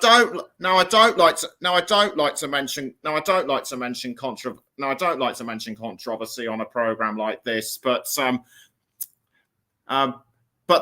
we've been discussing this on and off for the past couple of years. The behaviour of fans, they just don't seem to learn. No, and I must have to say, the first of all, Nicholas, me, Paul James, and JB all thought it was a coin that was thrown and hit Victor Lindelof. But when we saw another shot of the celebrations, you could clearly see that it was a lighter that came from the Man City end, when flying past him, hit him on the face, and then also hit him on the side of the head. And I think after that, hit the shoulder of Jadon Sancho as well. So is that something that you don't want to see from supporters in this day and age, or any age in the game? And JB mentioned kids are watching this. Young kids who go and watch matches, or young players who may end up playing later on in their life, and then, or not playing professional, and then going to watch teams they may think is acceptable to go and throw stuff like that at players. So, for me, something needs to be done about this. And Rich, what do you make to that incident there where we've just been where the latter got thrown at Victor Lindelof, mate? Well, it's the latest in a series of examples of fans, sort of causing trouble and just getting away with things. Hopefully, whoever's caused the problem is going to be dealt with sufficiently. It's one of those things we don't want to see. We want to talk about the football. That's what we're here for. That's what we like to watch the game. Those kind of people really shouldn't be there. And that's, as far as I'm concerned, that's as far as it goes with me. Okay, and just a quick update on the UEFA Women's Champions League final. It's currently Wolfsburg leading Barcelona 2-0. Eva Pajor and Alexandra Popp were the two scorers. Alexandra Pop, familiar to the maybe familiar to previous listeners on the commentary hub. She was the player that was ruled out of Germany's squad before their game of the final against England. And some breaking news coming in the EFL Championship. Cardiff City appoint Errol Bulo as their new manager. If any Cardiff fans are listening, can you please let me know how this is pronounced? Cardiff, you may remember Cardiff, if you remember, just about clinging on to safety in the Championship to guarantee themselves another season in England's second tier. So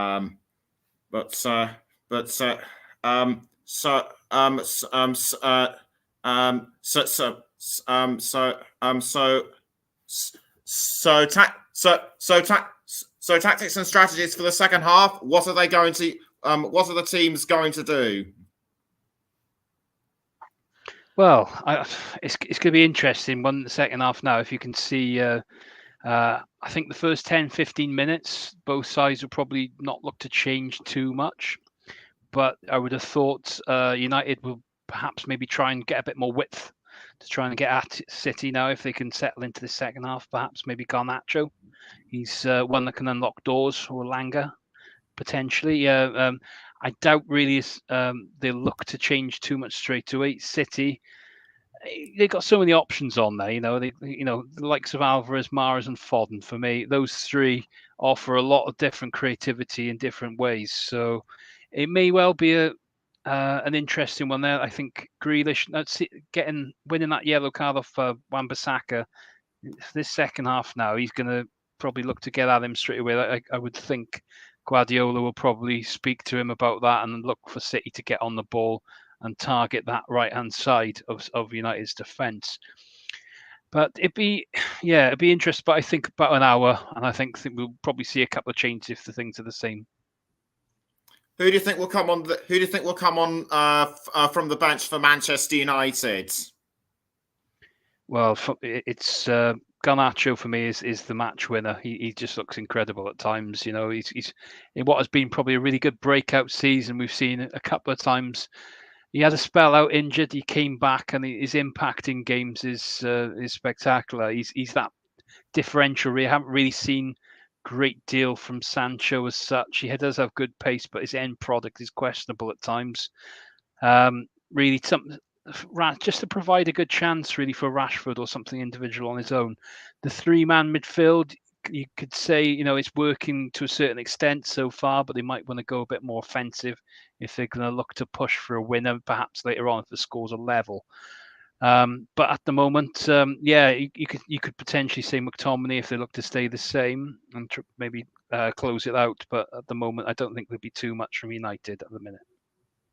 Kick off of the second half just a few minutes away. Just to remind you that coming up on the Commentary Hub and all other channels on Wednesday, it is the Europa Conference League final with Fiorentina and West Ham United. Join Russ Vernon and Paul James for that one. And on Saturday at 10 to 8, it is Manchester City against Inter Milan in the Champions League final. And they will be and that game will be across all channels, including the TC Hub 2, JV Sports, Storm FM, and our Twitch channel. Richard,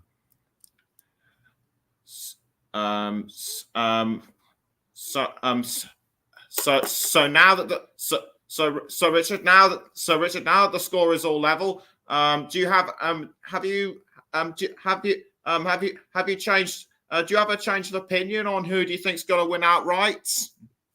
Well, I went before the game for a close one, and I thought City would nick it because of this quality of the bench. I'm sticking with that at the moment, but as we can see, moments change games, as we've seen with the penalty. I'm going to go with a 2-1 City, but I think it'll either be late or it'll be extra time. And I'm going to stick my neck out, and I think someone I think it's Phil Foden. for me. Yep. Well. Yep. Phil. Yep. Phil. Yep. Phil Foden and. Yep. Phil Foden and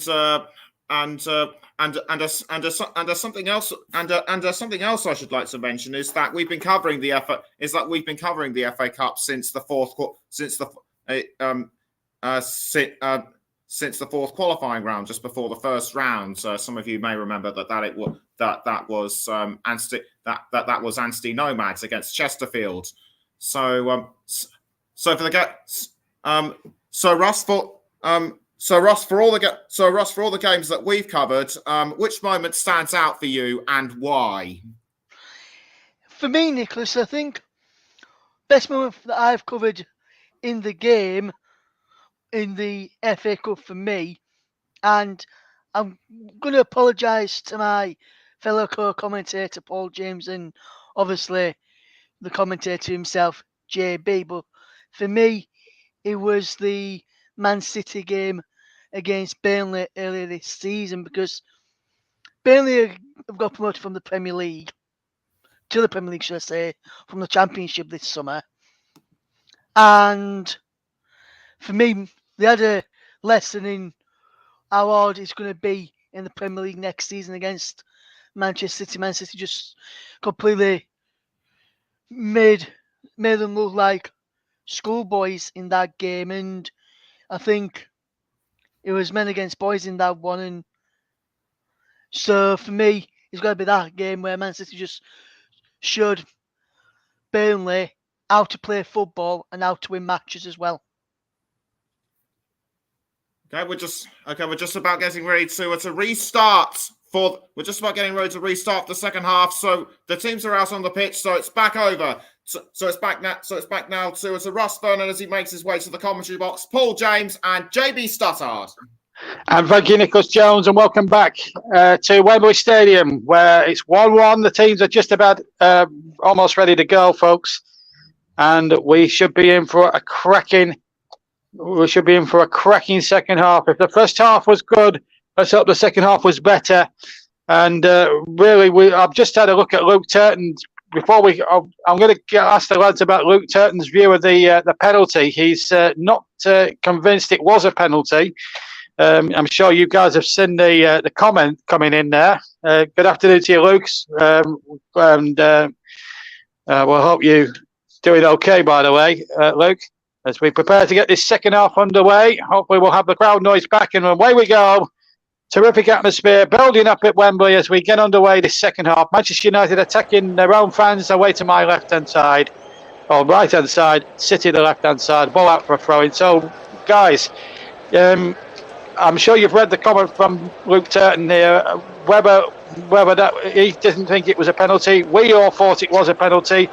Do you disagree with him, or do you think he has a point? Or let's pick up on that comment. We'll start with Russ first on this. For me, I think Luke needs to watch it again, and I can see why some may say it's not a penalty, JB, but under the rules that we've all been following this season, it's nothing more than a penalty. It's a clear penalty. Wait a minute, Sancho just gone. Sorry, wait, Jadon Sancho has just gone through there for a second. Grealish has got it away. I'll get Paul's view on that in just a second. Sorry, Russ. The ball knocked away, and it's going to be Manchester United, who have started so well on the front foot. It comes to De Bruyne, knocks it into no man's land and says to Erling Haaland, chase that, but it's going to be the goalkeeper's ball. Russ finishes off his point, and then we'll bring Paul James in.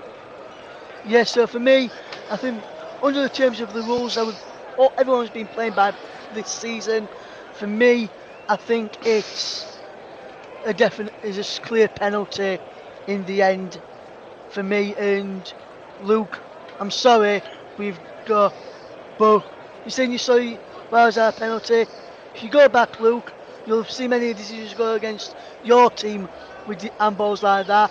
So it's got to be a penalty, mate. Paul? Yeah, the reason why it's a penalty is because he puts his arm out in an unnatural position and the ball hits it, preventing the ball from going into the penalty area. It's there's no question that's a penalty.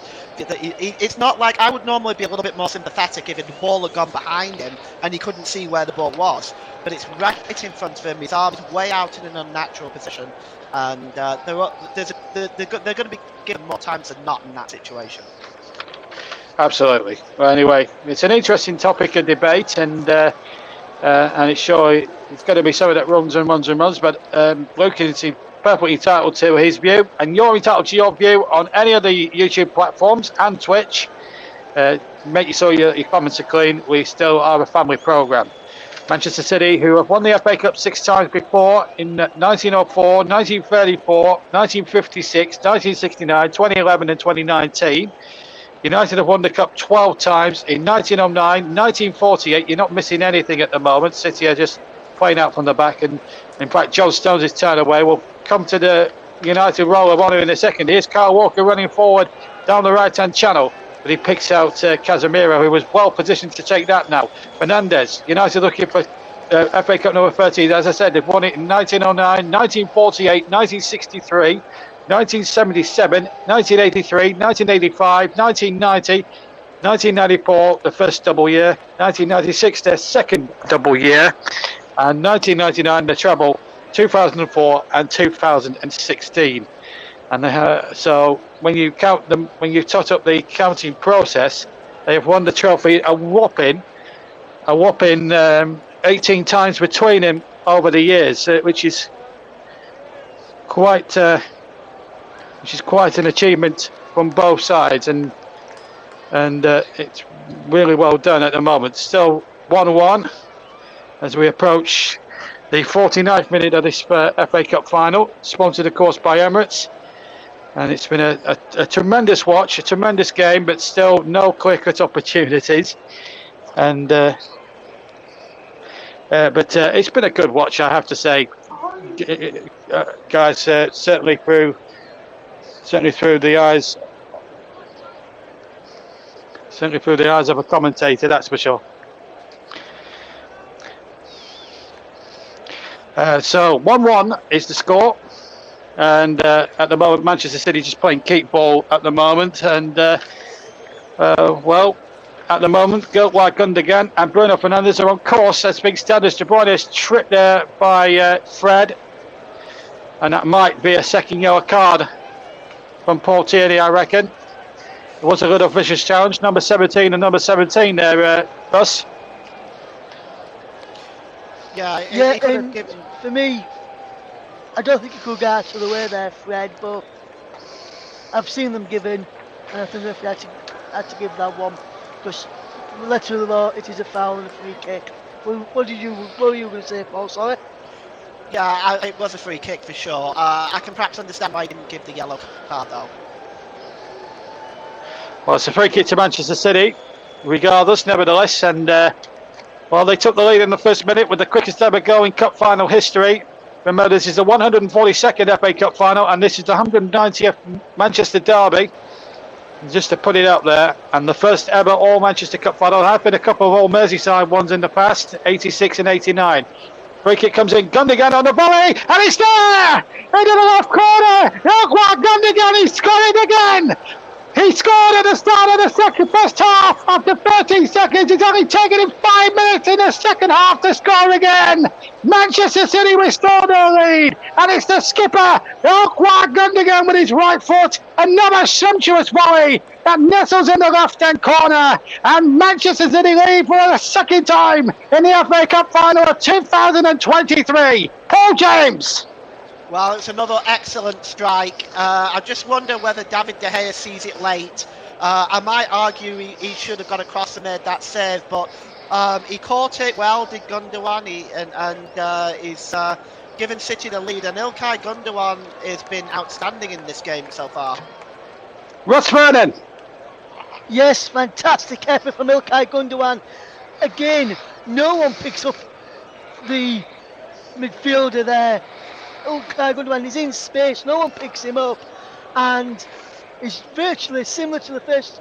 This one, he bounces before he hits it, whereas the first one, he just hits it cleanly, but this one, he bounces first, and he pushes his foot over the ball, and fell into the bottom corner.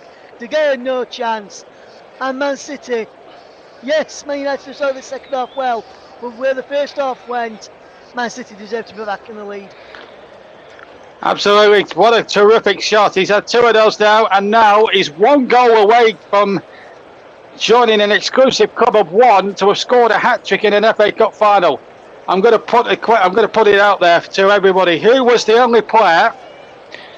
And I can tell you this came in the Matthews final in 1953. I'm going to put it out to everybody at home to have a guess at home. Who's the only man? And I've got it written on my fact sheet here. Who's the only man in cup final history? So this is a trivia question, and I'm going to put it out for 10 minutes before revealing the answer. I'll just break off for a second because United are on the attack with Wan-Bissaka. He goes down, but he keeps the ball well. City win it back for Jack Grealish, who's the only player in FA Cup final history in the Matthews final. It wasn't Stanley Matthews, by the way, just to put it out there. But in the 1953, he was playing for Blackpool. Wasn't, as I said, Stanley Matthews. It wasn't him. But who scored a hat-trick in the 1953 final and is the only player in the 142 cup finals to have ever scored a hat-trick in that final? I want you to write your answer on the comment section, and if anyone comes up with the right answer, we'll give you a credit. We'll give you a credit, and I'll reveal the answer in 10 minutes. So just to put it out there, who's the only man in FA Cup final history out of all the 141 finals before have scored, the only man to have scored a hat-trick in the FA Cup final? 1953 is the year. No Googling, please. I want the name of the player. Meanwhile, here's Wan-Bissaka playing the ball in, and it's come away, and Manji gets the ball away. Without revealing the person's name, lads, do you know who the player was in question? I'm asking the viewers, the listeners out there. I think I've got the answer, but I'm not going to say anything. Russ, do you know it? I do know it, yes, JB, but I'm not going to give anything away. And the only reason I know it, JB, from when you put the stat sheet in the commentary group chat the other day that we've got over on WhatsApp. That's the only way I know. That's the only way I know it. Otherwise, I wouldn't have known it without you mentioning that there, JB. You see, knowledge is the bomb. But I'll give the answer in about 15 minutes' time. So, guys, if you're listening on any of the Facebook, any of the YouTube channels or Twitch, drop us a line. Tell me who the player is, and I'll reveal all at around about the 65th minute mark. Meanwhile, here's a free kick to Manchester United as City lead 2-1. And amazingly, Erling Haaland has not scored in this final. We're all expecting him to do that, but maybe, just maybe, he's only human. That's a foul on John Stones, and it was a clear foul by Fred, who at the moment, after 2 of those, he's lucky not even got a yellow card here, but it's totting up those fouls from Fred. And I think, guys, if he makes another one like that, I'll get your views on that in a second because we've got the free kick to come first. But I think at the end of the day, if he keeps fouling again, Paul Tierney will lose patience and he will start booking Fred. We'll get to Paul and we'll get RV and PJ's views on that in just a second or two. And no, we haven't got Duncan. Free kick then to Manchester City. And it's Kevin De Bruyne to take it. 56 minutes almost played at Wembley Stadium. In the FA Cup final of 2023, City leading by 2-1. He plays it into the area, headed back into the area, looking for Haaland. Haaland miscontrols it, and it comes away to Sancho, but not only as far as De Bruyne, who took the original free kick. Ball deflects, and he deflects wide of the target off a defender. I think it was Lindelof, and it's a corner kick to Manchester City. And at this moment in time, lads, PJ, RV, it's City's cup to lose. Yeah, I agree.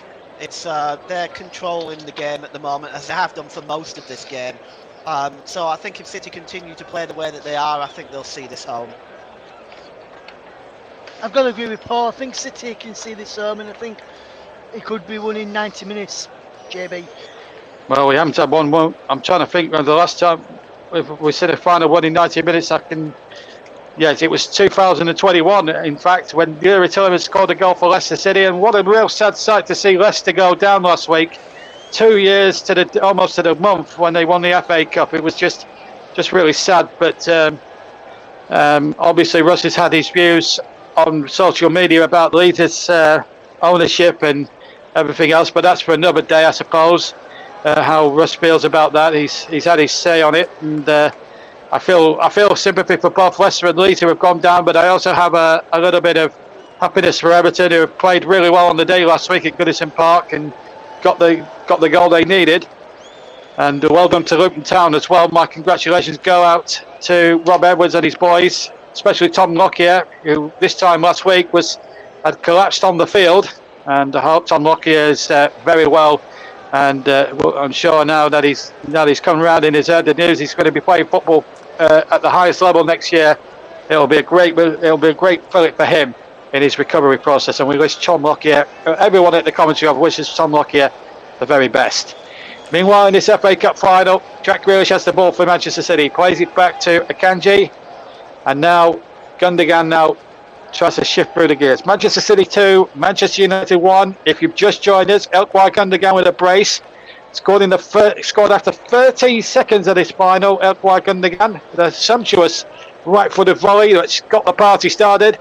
And then a controversial handball. One or two of our chaps has a different idea to what me, Paul and Russ think about that. Anyway, we were all unanimous. It was a handball. It was a penalty. Paul Tierney got it spot on. And Bruno Fernandes with a very good penalty to make it 1-1.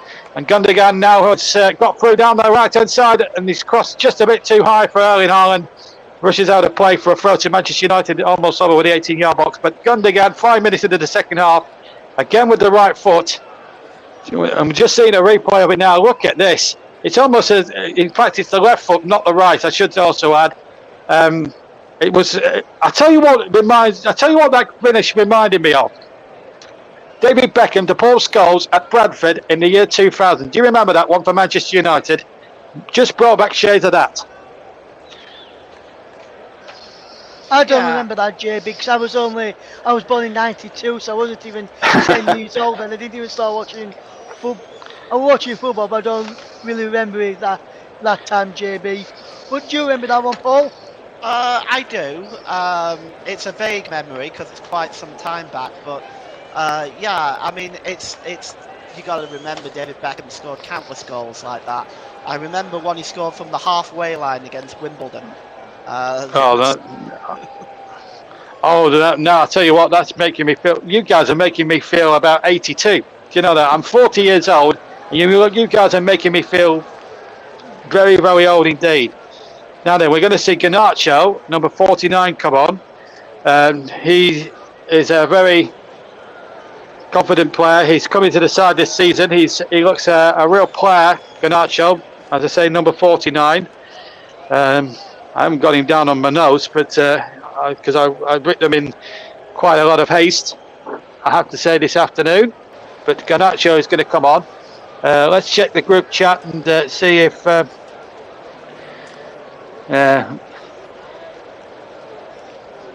to see what's happening in the chat. Just a second or two. I can't.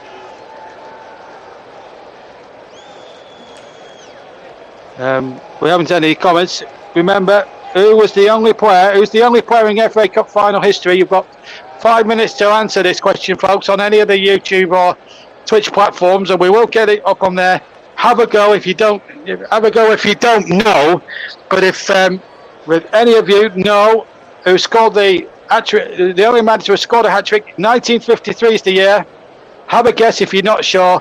But we want the name of the player. Just a little trivia quiz. There's no prizes involved. Just a little bit of fun. Let's just break up because De Bruyne is away. And he's saved superbly by De Gea with the legs. It was a left-footed drive. Still Gundogan now. Remember, he's on the hat-trick, and he'll be the first person since the player's name that we're looking for to score a hat-trick since 1953. Here's De Bruyne. He's offside. So just to let you know, before we get Paul and Russ's views on that chance for De Bruyne, remember, we're looking for the name of the player. You've got about 67 minutes to answer. So you've got about 5 or 6 minutes to try and answer for me. I'll have a guess, and I'll give you the name of the player at around about the 67th minute mark of this game. Garnacho is about to come on. So Garnacho replaces Eriksson. So, as I say, I want the name of the player, and then I'll reveal all around about the 67-minute mark. Well, Paul, Russ, big chance there for De Bruyne. De Gea's got United in the final. Yeah, he has, JB. Nice one. He's kept him in the final there, JB. I think when you look at the chance again for Manchester City from a Manchester United defensive point of view, where will the defence? Man City can open up this defence quite easily today. And yeah, Man City can open up any defence quite easily. But they shouldn't be able to do it like they're so easy like they have done against this Manchester United defence today. And this Man United defence have been absolutely shocking today. I feel since Man City went back in front, United defence have looked very shaky at times, and they've looked that all game, to be fair with you, but especially Lindelof. I'm not sure if that's a reaction to being hit by the lighter. They're still looking shaky on the ball when City come forward and all, but for me that's what he's looked like. What do you make to Man United's defence, Paul? And do you think Lindelof's got a reaction to that lighter hitting him and making him look even more shaky than what he was in the first place? Well, it's difficult to say whether the lighter incident is still affecting Lindelof, but what I would say is I agree with you. Defensively, they've been very poor. I actually think De Bruyne could have done better with that, but it's still a good save by David De Gea. Sorry to break off. John Stones has just hit one way over the bar and a goal kick. So continue, Paul. Sorry about that. Yeah, no, I just about finished actually, JB. But yeah, just to reiterate, I think De Bruyne could have done a little better, but it was still a really, really good save. Thanks, PJ. Well, it's happiness for Manchester City down one end. Doom and despondency at the moment for Manchester United down the other. 2-1 to Manchester City. Ball knocked away by Casemiro. Looking towards Garnacho. Garnacho can't quite get there because Kyle Walker won that particular duel. The ball is with Lindelof. Now a chance now for Varane to go forward. And you look at the quality of player out there on the field for Manchester United. They are good enough. I mean, no one can blame Harry Maguire for what's gone on here. That's for sure. But and that's not a pop against Harry Maguire. There has been talk in the newspapers, certainly in the last couple of days, that Harry Maguire could be going out of Old Trafford. His contract is coming towards his close as De Gea kicks away. And we'll just have to see how things pan out. But there's a lot of major surgery still, despite the fact that they've finished in the top four and have won a League Cup. It's still a good, successful season, whatever happens for Manchester United. But they're not finished yet. There's still a long way to go in this final. And at 2-1, anything is still possible. Ball played towards Jack Grealish, the former Aston Villa man. And he finds Kevin De Bruyne. De Bruyne, look at this. Great skills from the Belgian international.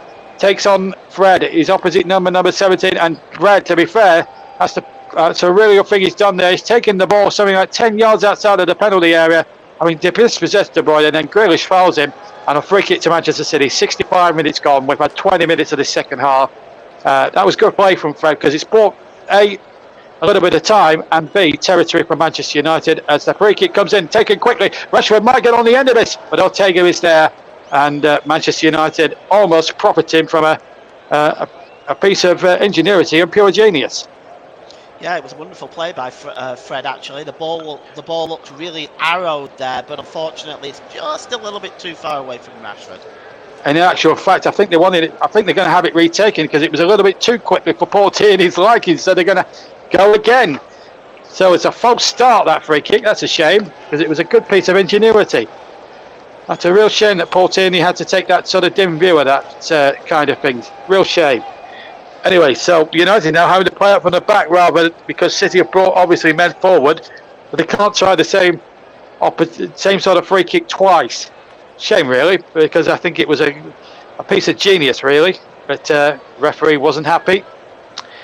I don't know why the referee has to be a little bit fussy on that, but having said all that, Paul Tierney's had a good game. Let's not beat about the bushes.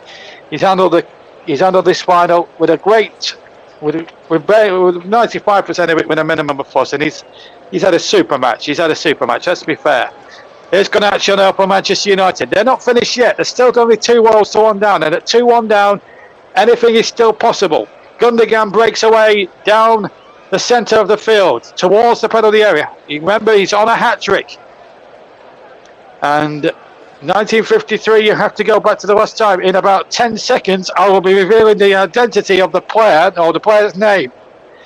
So stay tuned. As soon as this attack's over from Manchester City, I will reveal the player involved. 67 minutes gone. We're halfway through the second half. Manchester City 2, Manchester United 1. And because the ball is back in the City half, I'll announce the answer.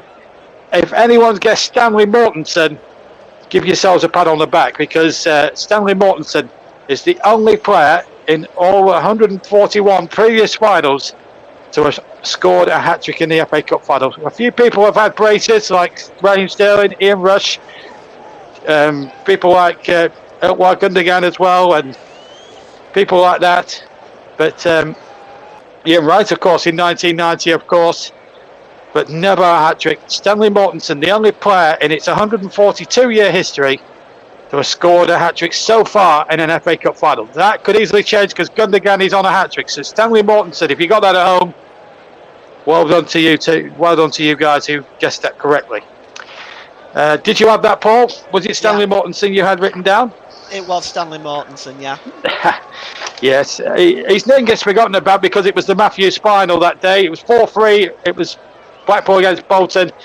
It was the day when Stanley Matthews got his long overdue cup medal. It's Rashford who shoots from just outside the area with his right foot, and it blazes over the top. And maybe, just maybe, Rashford, with 30 goals to his credit this season, was probably a couple of feet away from making it 31. Go kick. That's a decent effort from Marcus Rashford from the edge of the penalty area there. It was a wonderful effort. It just wouldn't dip down for him, because I think if it had just dipped underneath the crossbar as a strop came in from the England international, it probably would have beaten Ortega there, because I don't think Ortega would have got a fingertip to it. But Rashford going close, that's a warning sign for Manchester City, because Rashford, we know, lifted from anywhere, and he's a wonderful player. He's been a fantastic player this season, and it'd be interesting to see if Manchester United have another chance like that, if City would close down Rashford a lot sooner than what they have on that occasion. Yeah, I think Manchester United going about it the right way though, and they can take some heart from that. I think they just need to still be a little bit more positive. Well, here comes City trying to be more positive, but the ball to Bernardo Silva is just a fractionally overhit, unfortunately, and it's out of play for a throw-in to Manchester United. As we see that volley again on the left foot, he's hit it into the ground, which has made it probably quite awkward for De Gea. He did get a glove on it, and no Gallagher. Well, we saw David Beckham celebrate the equaliser for United. We see no Gallagher celebrate again. Was it Liam? I think the pair of them are the same price. Honestly, they do look very similar in looks. The Gallagher brothers were certainly one of them rejoicing. I'm sure the other one is rejoicing somewhere as well. I'm sure it's no Gallagher actually, but don't quote me on that. 20 minutes to go then in this FA Cup final. City 2, United 1. City in complete control, but as Rashford proved just a moment or two ago, United do still pack a punch and a threat on any given day. And the ball back to Stefan Ortega. Preferred to Edison in goal, purely and simply because of the last 5 games he kept a clean sheet. As not today, he hasn't. Here's Gundogan, who's on that hat-trick, of course. He's fed Jack Grealish. He keeps it in play. Goes towards the left-hand byline. In towards Gundogan. He's soon selfishly trying to lay it in for Erling Haaland. And now might get Haaland in again. And Gundogan's going to score! Gundogan's going to score! And I was just about to say it was offside in the actual fact. The linesman on the far side is flagged. I was just about to say he's become the first person since 1953 to score a hat-trick in an FA Cup final. And the linesman has put his flag up and he was offside, guys. That is a good decision from the assistant on the far side. Well played, the linesman. Gundogan thought he'd scored a third. And City, if it had stood, which it wouldn't have done anyway, because VAR would have intervened anyway, well, that would have put them home and dry, you would have thought. United's still in this final. Yeah, it was one of them, wasn't it, JB? It was he just strayed into an offside position, but it was a great save by De Gea leading up to that as well. So, but United have got to be careful. They got lucky that time. Well, let's see what United can do here with Garnacho, and he puts it wide.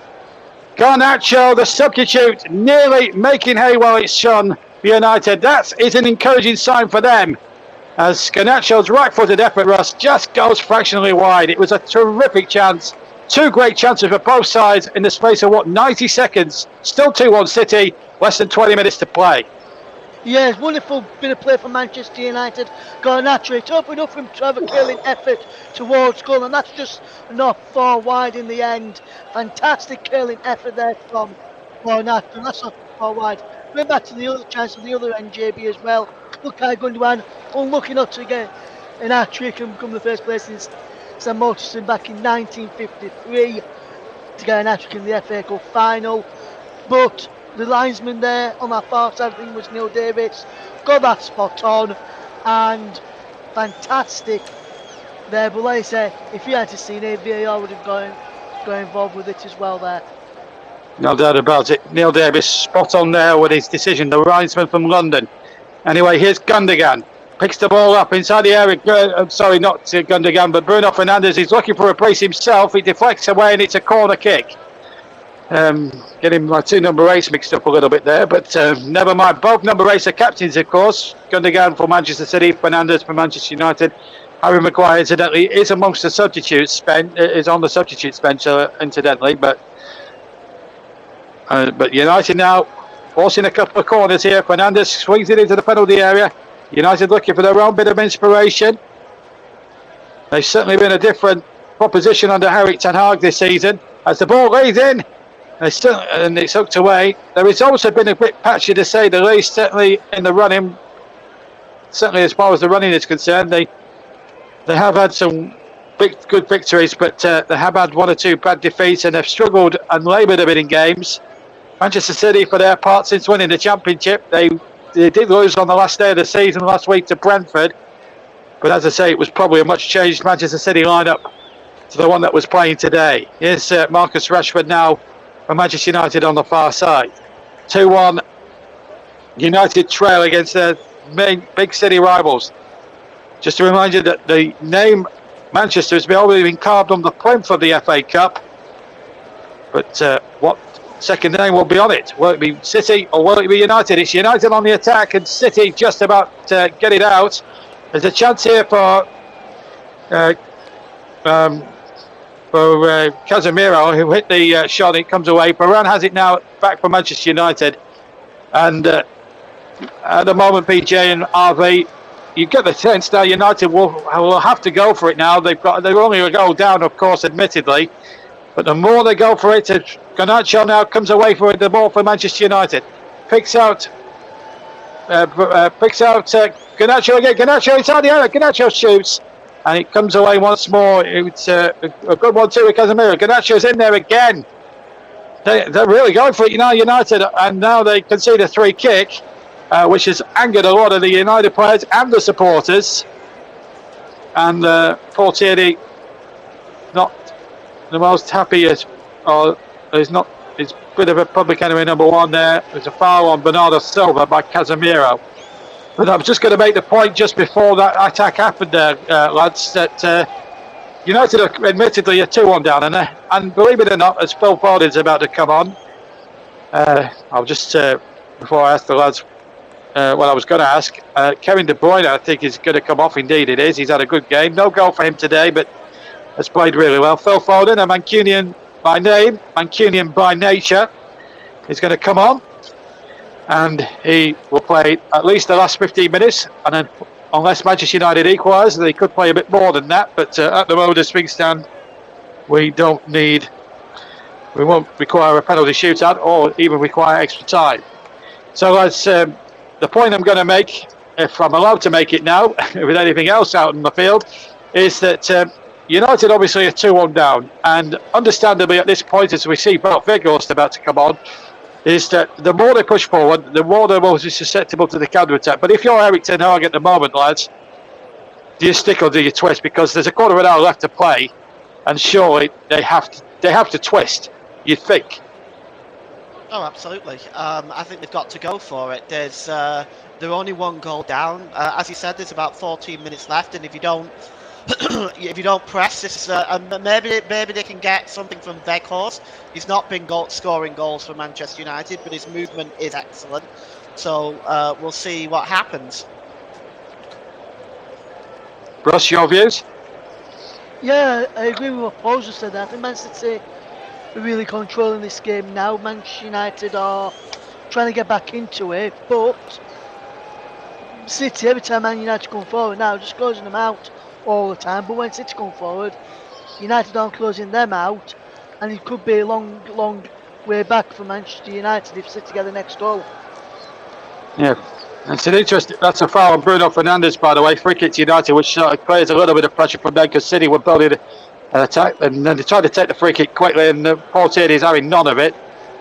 One of the United City players down there, as we look at the grimmest Sir Alex Ferguson there. David Gill sat alongside him.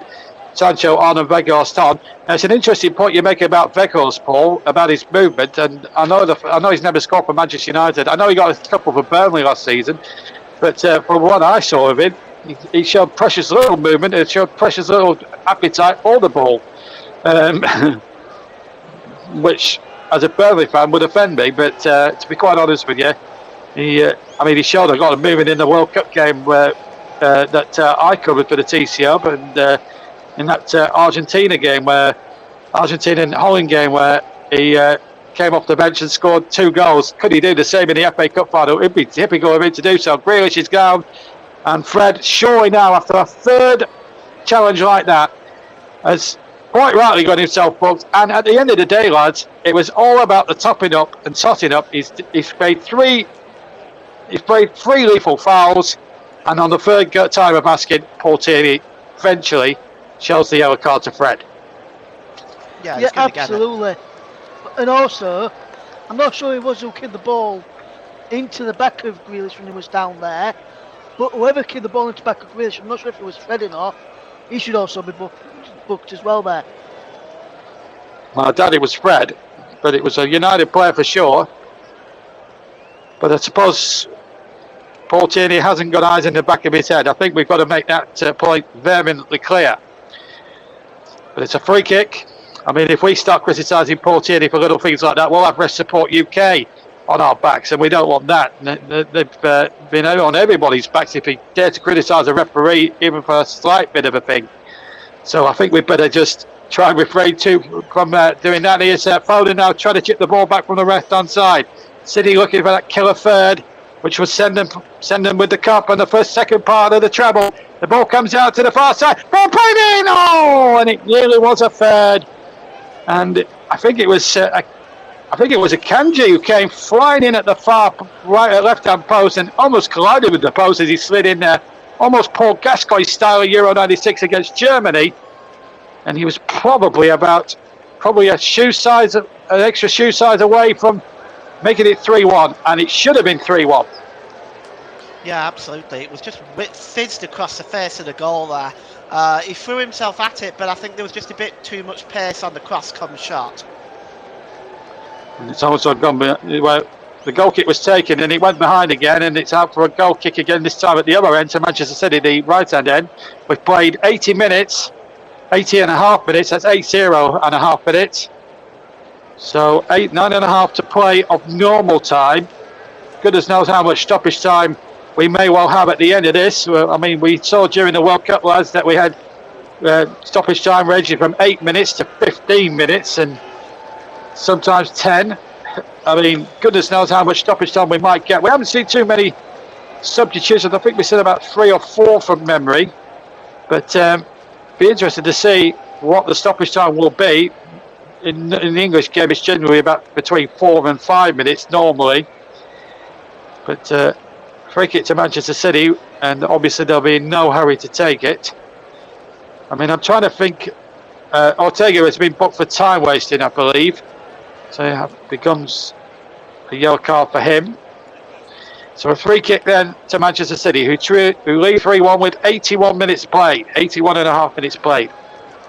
Manchester City 2, Manchester United 1. If you've just joined us on the TCO, but where have you been all afternoon? Well, here we are, free kick. And it's taken short, and they're going to go for the corners. Gundogan has can't reach that. He's out for a corner. That's a bit careless, really, from Phil Foden, in a way, because City would have had, if he'd played the better weight of ball there, Paul, City would have probably got the ball in the corners and frustrated Manchester United. As it is, it's a goal kick, and United have to get on with it. Yeah, it's. I think United do need to get on with it. You're right, JB. I think they're not doing. Offside by Given. Yeah, sorry to interrupt. Paul, offside given against Rashford. Carry on.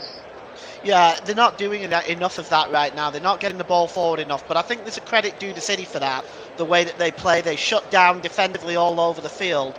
They don't just defend in their own half or on the edge of the area. They defend all over the field and shut the attack down. Well, they're going to bring on a midfielder now for a defender. Off comes Victor Lindelof, and on comes Scott McTominay.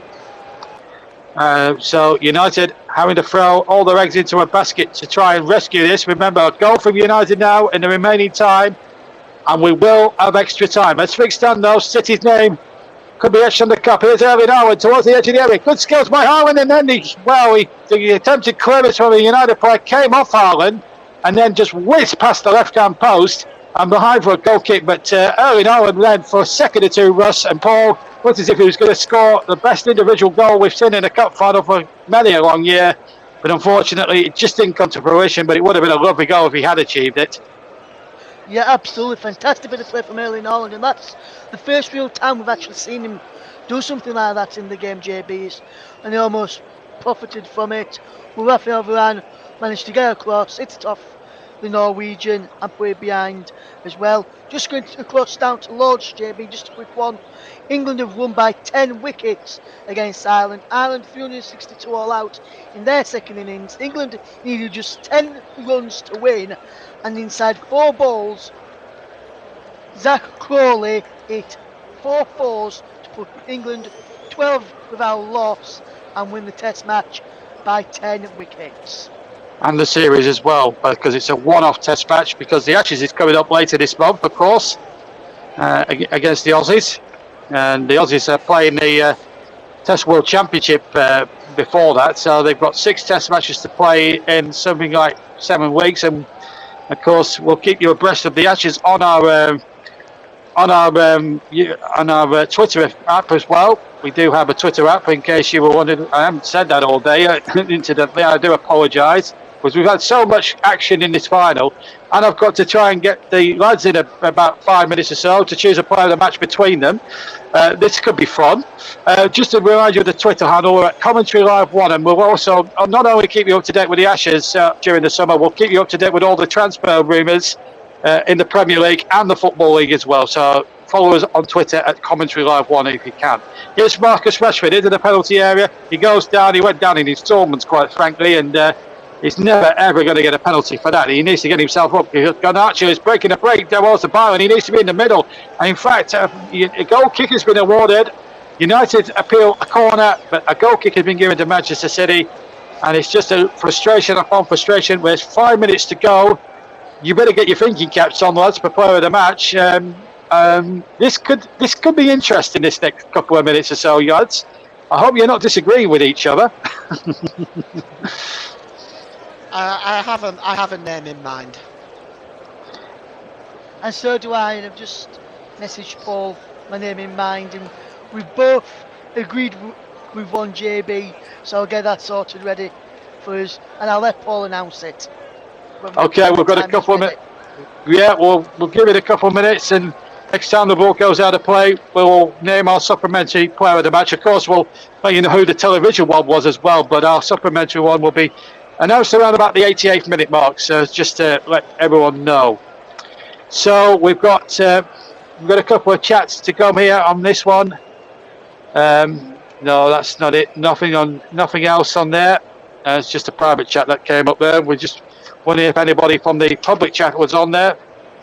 But nothing yet. If you do want to comment for the rest of this broadcast, please drop us a line on any of the YouTube platforms. We're on JB Sports, Storm FM. We're on TC Hub itself and TC Hub 2. And we're also on Twitch. Just to remind you that West Ham Fiorentina is on Wednesday, 8 o'clock kickoff. Let's break off because Weghorst is trying to tear up McTominay. The two substitutes almost combining there. Now then, Bruno Fernandes. Can he lay something on here for Manchester United. Fred, who's just been booked, plays it into Rashford. United aren't going to give this one up. Remember, they haven't won this trophy since 2016. Not Jose Mourinho. It was, would you believe it, Louis van Gaal. It was his last game for United, of course, before he was sacked and Mourinho replaced him. Cross comes in, out for a goal kick. So we've had a minute to go, and then we'll give Paul James the honour of choosing the player of the match. Of course, also chosen by Russ Vernon, of course, as well. As we see the goals again, this is the opener from Gundogan. That was with his right foot. And if he scores it, this was the penalty score with the right foot into the net by Fernandes. That made it 1-1. This is the left-footed volley. And if he does score with his header in the remaining time, helped by Gundogan, not only will he be the first man since Stan Wharton to score a hat-trick in an FA Cup final, he will be the first man, I think, in FA Cup final history to score a perfect hat-trick. Left foot, right foot, and a header. So there's a little bit of possible FA Cup history in the making. So we're coming up towards the 88th minute mark. There's been a stoppage, so I'm going to let Paul James announce the player of the match as we look at Sir Alex Ferguson there in the royal box. We will come to Paul in a second because Shaw is an to Garnacho. What I can tell you is that it's a Manchester City player that's been chosen, but we'll let Paul tell you all about that in just a second. Here's Jack Grealish, who's had an eventful afternoon himself. Kicks the ball out and Garnacho gets it forward. Here's Gundogan, the City captain, who's surely going to be up there in the lads' minds possibly, along with Grealish and one or two others. Here he comes again, Gundogan on the hat-trick, rated across, and he almost was a third for Manchester City, but good defending there from Manchester United. He's out of play for a throw-in. So Paul James, it was Phil Foden that had the chance. Let's just run through that again. It was a lovely ball forward. Gundogan had got him down the right-hand side, and Foden, in fact, it was well marshalled by Luke Shaw, actually. So Paul James, you and Russ Vernon have chosen your player of the match. Here is it. Sponsored, of course, by Commentary Services as Grealish makes his way off the field. It's and okay, Gundogan comes on. Ilkay Gundogan, we've given it to. I've given it to him not just for the goals, but also because of his contribution in midfield today. Mm-hmm. Just an example there, we almost set up another one there. He's been brilliant today for Manchester City. So both me and Ross are in agreement that the player of the match is Manchester City's number 8 and captain Ilkay Gundogan.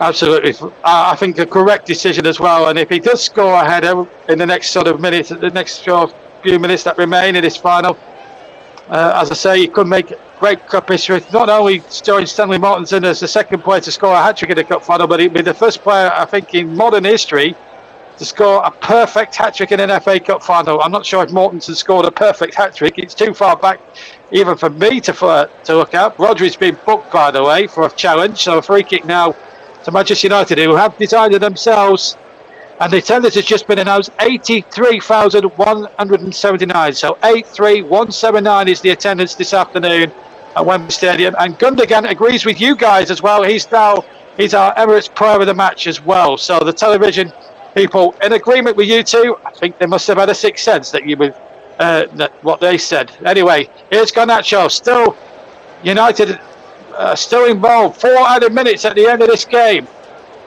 So 4 minutes for United to try and equalise here, to take this to an extra half an hour. They have to score in that time. If City score or hold on, they've won the cup. Here's Bruno Fernandes on halfway.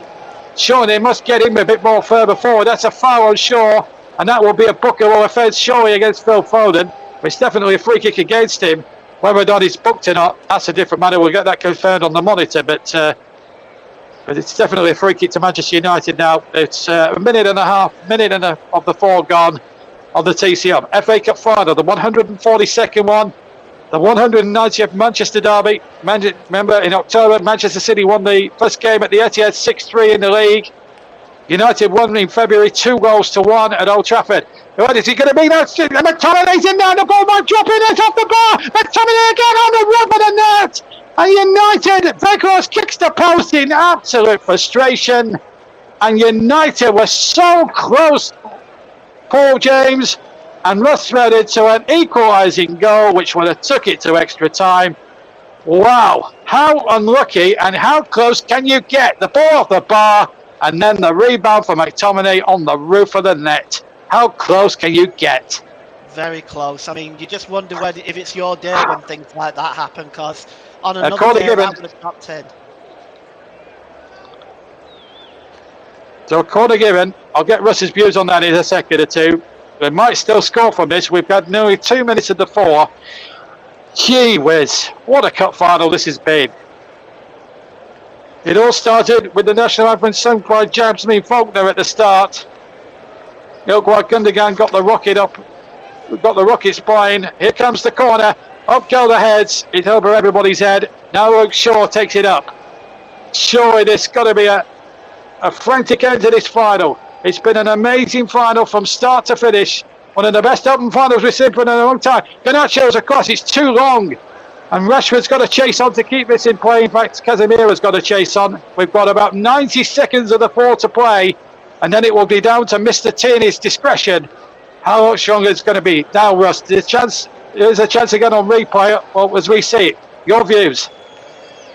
Yeah, Manchester United so unlucky there. I thought it was going in for a moment in that second one, JB, where McTominay put it over. I think he saw... Yeah, the keeper's got a hand on that. Yeah, where the keeper got an hand on to draw the corner from. I think he saw Rafael Varane in there as well and thought, is Varane going to go for it? In which he may have just put him off a little bit. So I think that's probably why McTominay just headed it over the ball with a fingertip save from Ortega. As Kyle Walker is just now receiving some treatment as we're into the final few seconds of the injury time, maybe a bit longer because of injury time, which has been because of this injury to Kyle Walker. But overall, JB, I think, and I'm going to see what Paul reckons about this as well, I think it's been a good final this. I think both teams have played a really good spectacle. I think Paul Tierney as well, just want to give a bit of praise to him. I think he's absolutely magnificently today, and VAR hasn't had to get involved much, and when they have got involved, they got involved for the correct decisions.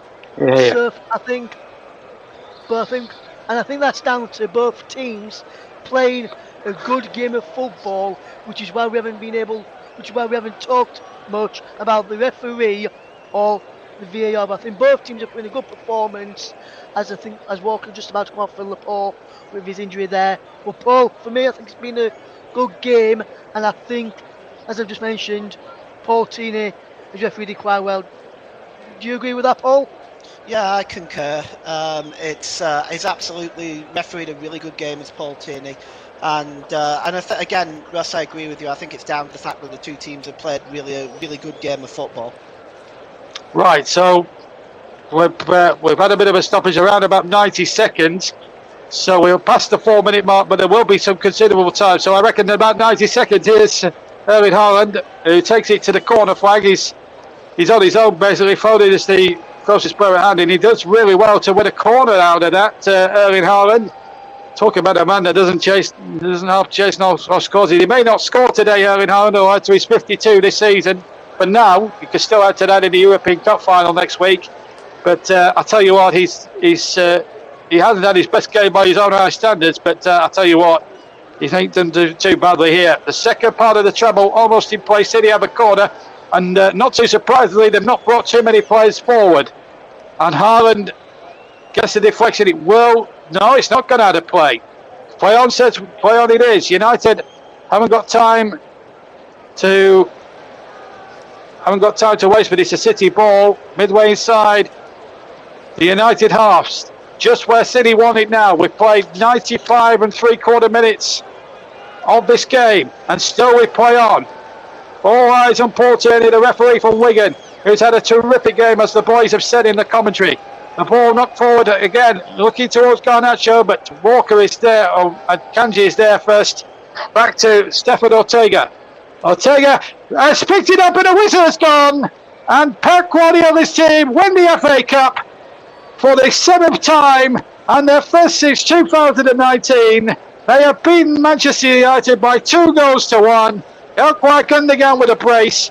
2 magnificent volleys in the first few minutes of the first half. In fact, 13 seconds in, they scored. That was the quickest goal in the FA Cup final history, by the way, that goal. That first one from Gundogan, that was with the right foot.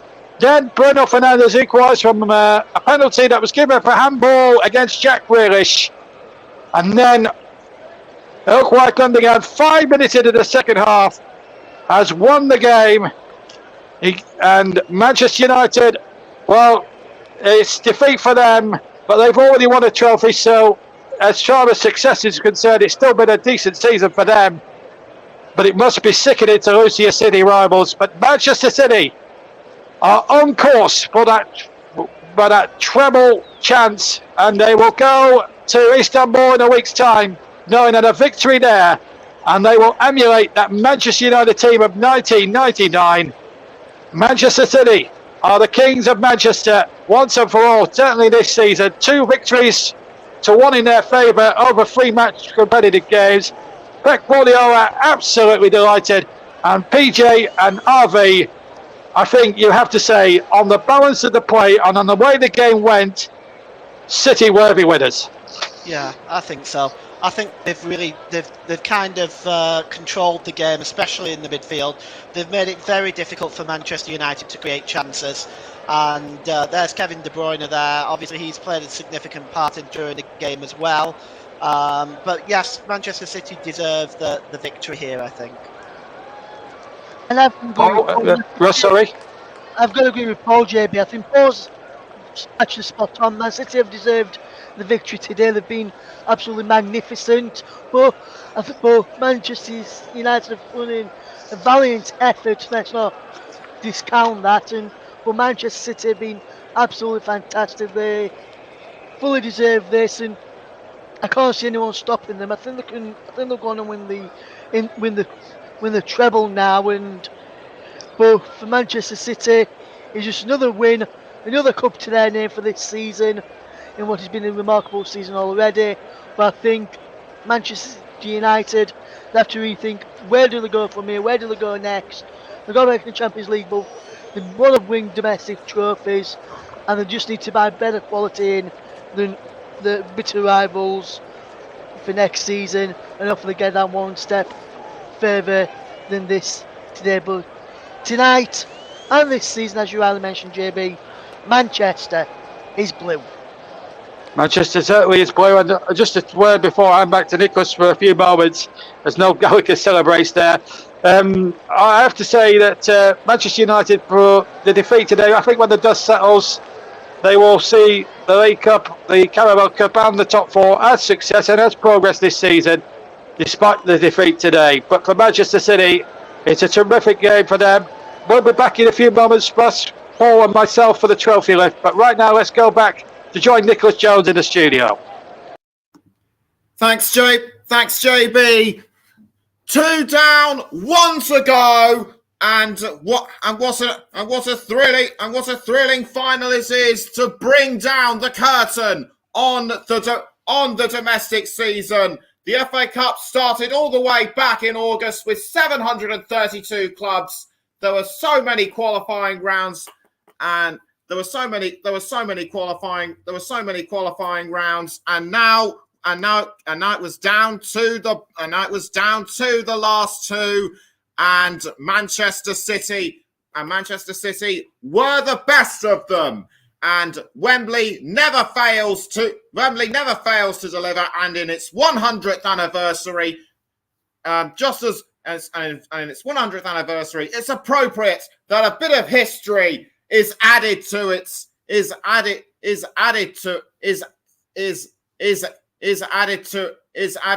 already illustrious and glittering is added to this this glamorous stadium. Russ and Richards. Even though the score was level at half time, Manchester City pretty much dominated the second half and won it comfortably. Richard, take this one?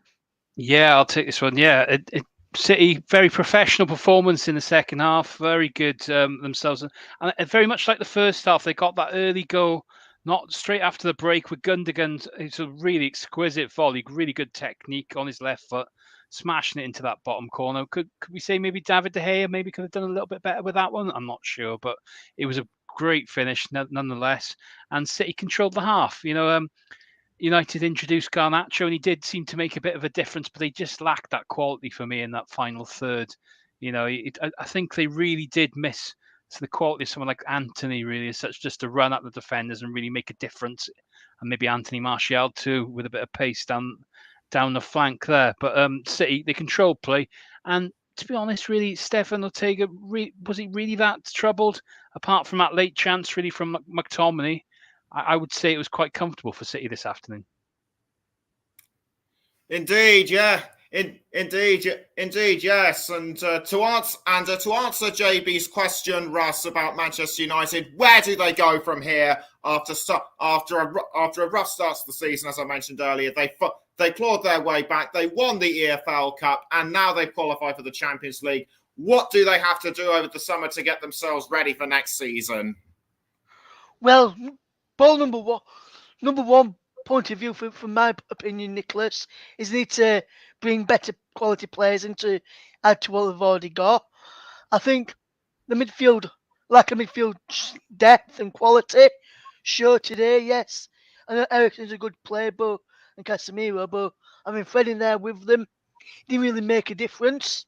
They need to add a bit more quality into that area. I think he's a little more solid in there. I know he came on for Lindelof later on, but I think a little more solid in the midfield area when Scott McTominay came on for Manchester United today. But for me, I feel like Man United really lack bigger quality in midfield. They need to strengthen that midfield out and strengthen that area. Probably add a couple more defenders in there in case of injuries to Victor Lindelof and Rafael Varane for next season, because over time, plenty of times this season, I know he plays good for England, but over time this season he's shown that he's not good enough for Manchester United. Harry Maguire, so I think they may need to move him on and get someone in who could replace him and be an upgrade to Harry Maguire. Shaw is a natural left back, and so I won't be using him as a centre back option moving forward. So for me, I'd go out to buy 2 new left backs in the Manchester United in that for the defence. Probably had another. They've gone the last year and Shaw for left back. Probably had another right back in, because other than Aaron Wan-Bissaka, I'm not sure who else. Other than Dallo, who I know Dallo's just had a no deal. If Wan-Bissaka leaves, some of the reports have suggested he could end up leaving. Need to strengthen in the right back area. Need to strengthen the majority of, say, probably the back, probably the goalkeeper with David De Gea, and probably Jab Bullen moving on at the end of this season for Manchester United as well. Probably need to strengthen in that area. And probably had another 1 or 2 quality strikers in the final third to compensate when Rashford and Martial and Anthony are not available. So they need to add quality all over the pitch. It's a bit odd when Manchester City are dominating everything in English football at the moment and got the money, and Nooks are now getting got the money as well. So it's a bit odd to see that in the end, Nicholas, where Manchester United go next. Yes, that's right. And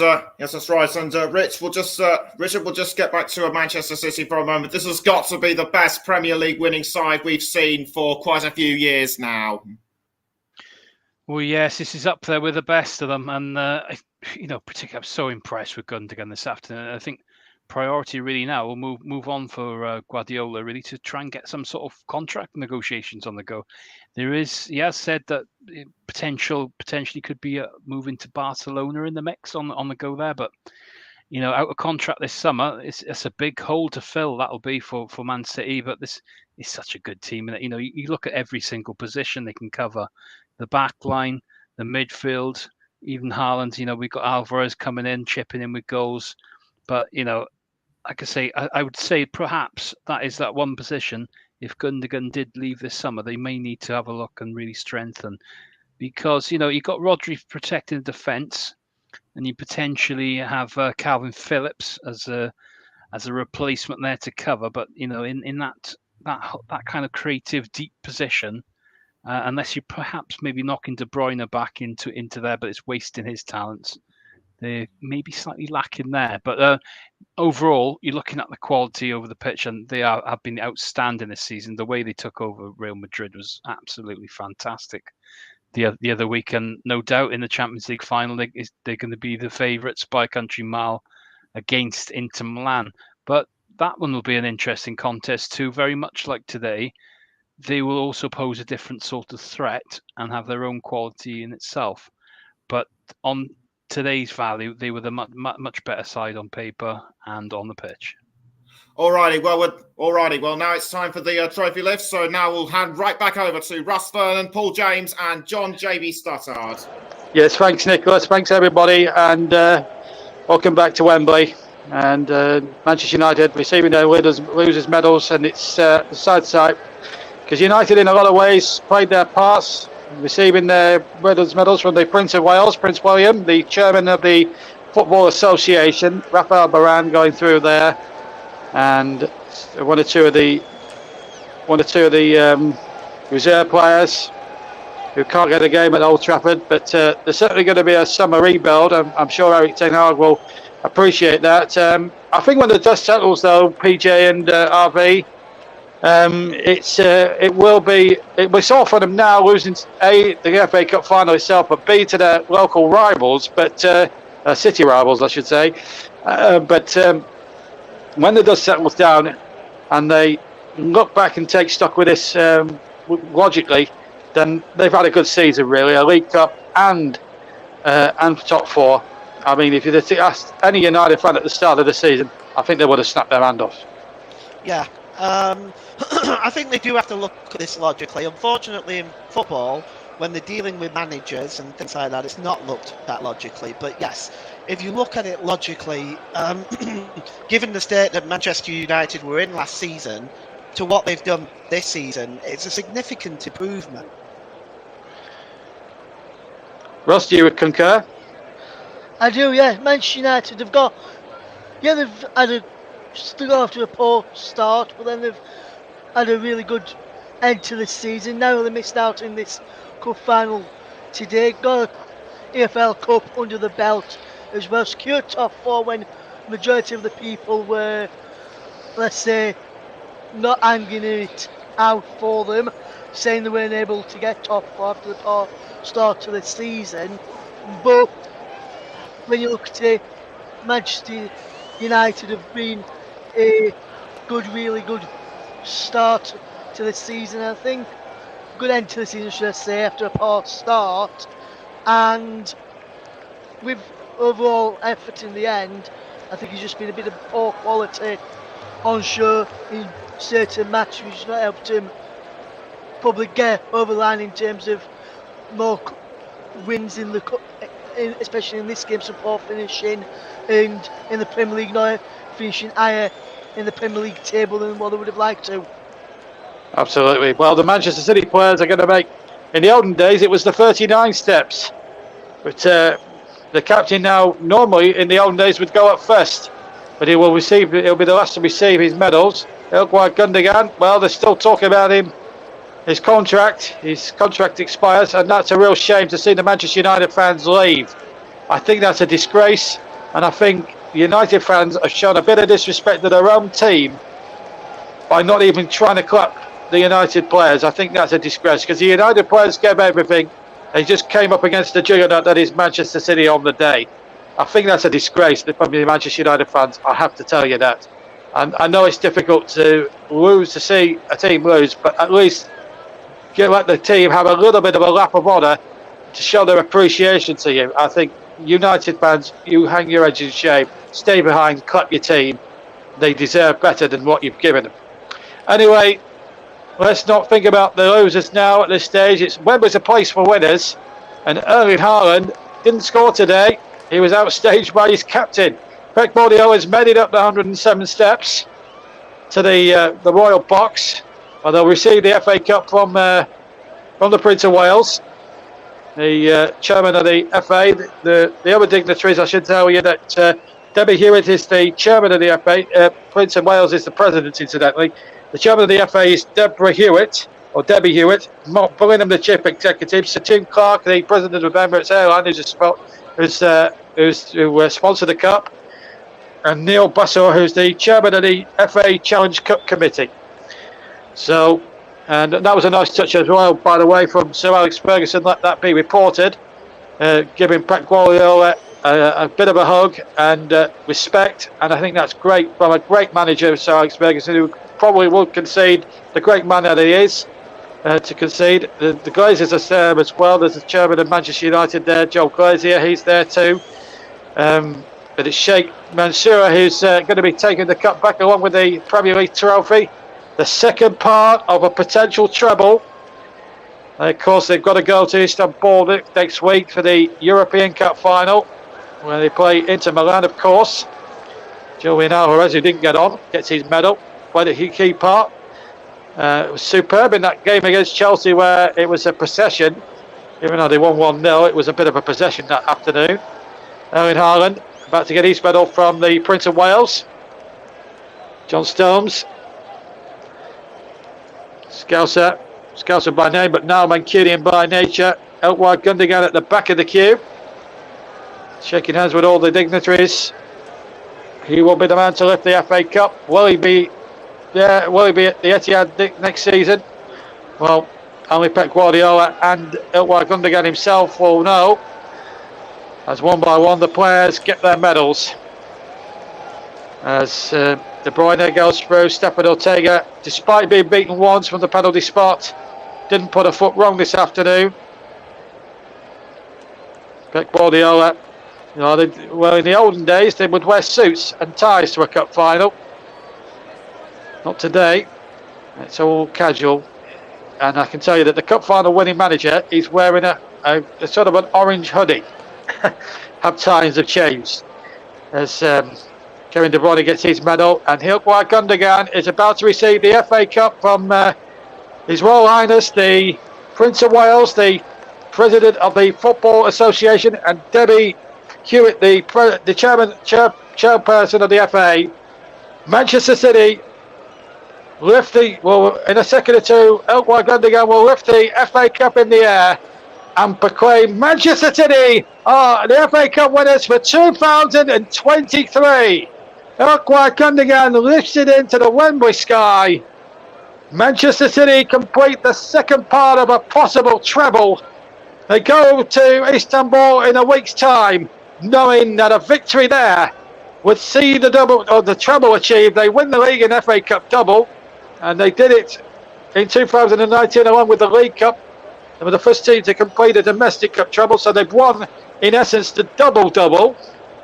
Even though in 2019 they actually won the domestic treble, but the League and Cup double still counts as far as I'm concerned.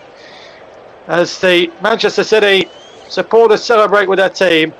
Well, let's get the final thoughts from Paul James and Russ Vernon. Russ, I'll come to you first. I mean, what an advert for the English game. Let's talk about events on the field, of course. That incident with the lighter, of course, when Man United scored, that will be investigated by the FA. Well, let's finish with a happy note, really. Your views on what was a terrific advert for the FA Cup this afternoon. Yeah, fantastic game, JB. I think overall, as we've mentioned throughout the programme today, Manchester City are deserved winners in the end, and they've been deserved winners of not just the FA Cup, but the Premier League as well, and they've had a tremendous season. And I must say, this game has shown why Man City are probably up there as one of the best teams in the world, when everyone was thinking they wasn't going to win anything this season or get as far as they've got in every single competition they've got. JB, this goes to show that they are up there with some of the best in the world, and not just Europe, but in the world right now. And a tremendous season, as we just see Gareth Southgate, the England manager, clapping along as Pep Guardiola is the last man to lift up the FA Cup trophy for Manchester City this afternoon. But Manchester City, fantastic season for them, and they deserve every bit of success they have got this season. Finally, Paul, your views? on what's been a terrific afternoon. It's been a terrific afternoon, hasn't it? It has indeed, yeah, and I agree with Ross. It's been a great game of football. Manchester City have obviously deserved it. I think they've dominated the game really, and I don't think it's because United really played particularly well. I should rephrase that. I don't think they played particularly bad. I just think that City were a better team on the day, and Manchester United couldn't handle them really. Well, absolutely, and I think we have to say the FA Cup has taken a lot of hammer from the media over years. Do teams take it seriously? Well, today both teams really took it seriously. They absolutely did to the letter today. Both teams went at it anger and tongues. I don't think there's much doubt about that. And I have to say, it's been, the FA Cup is alive and kicking.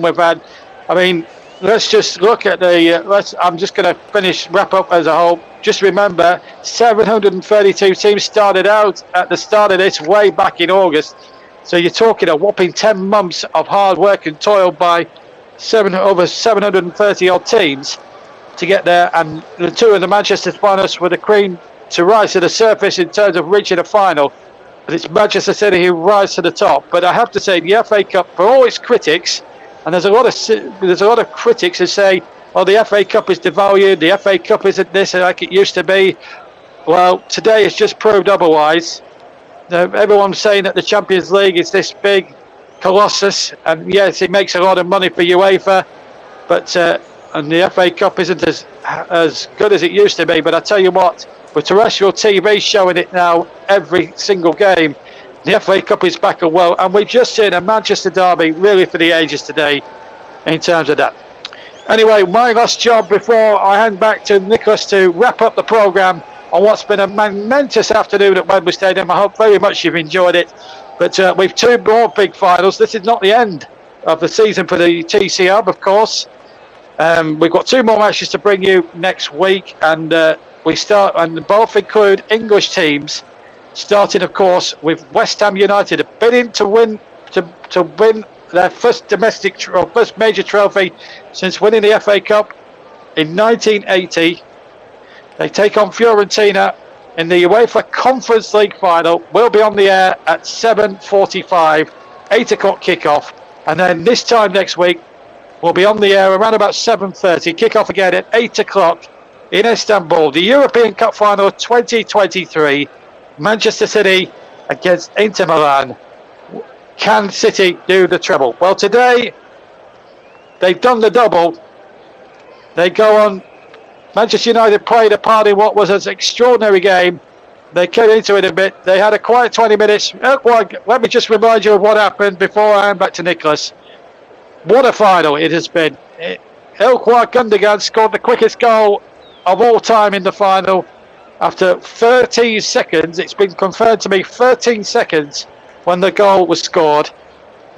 Then on the half-hour mark, a penalty was given for handball inside the area by Jack Grealish, given on VAR, on recommendation on VAR by David Coote, the referee. And then Ilkay Gundogan, 5 minutes into the second half, scored with a sumptuous left-footed volley to give Manchester City the FA Cup for the 7th time in their history, and an amazing statistic, still a long way behind Manchester United's tally of FA Cups, but their famine for that trophy since 2016 continues. In other sport, before we leave you, England have won by 10 wickets against Ireland. In horse racing, the Derby, of course, the Derby was won by Augustine Royden. Dettori didn't win the Derby, but he won the Oaks yesterday. And also in the women's FA Cup final, of course, the Scottish Cup final will be played is underway against Inverness Kelly Fizzo. They're off for a treble, of course. Elsewhere in the Women's Champions League, Barcelona have won the Champions League in a thrilling final against Wolfsburg, 3-2. So no victory there for Alex Popp, who lost out here at Wembley nearly 12 months ago in the Women's European Championships. As Erling Haaland lifts the trophy in the air to the City fans, and they're on their lap of honour. And with that, we're going to leave you now from Wembley Stadium, only to say that Manchester City win the FA Cup, the second part of the treble. Whether they'll win the third or not, that will be a question answered in Istanbul in a week's time. But the news here, Nicholas Jones, Manchester City are FA Cup winners in one of the most brilliant open finals I think I've seen for quite some time. Credit, of course, to Manchester United who played their part.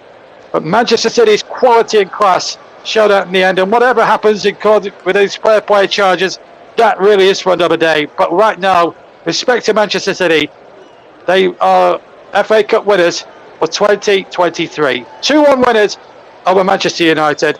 Let's get back to the studio and rejoin Nicholas Jones. Manchester City, FA Cup winners.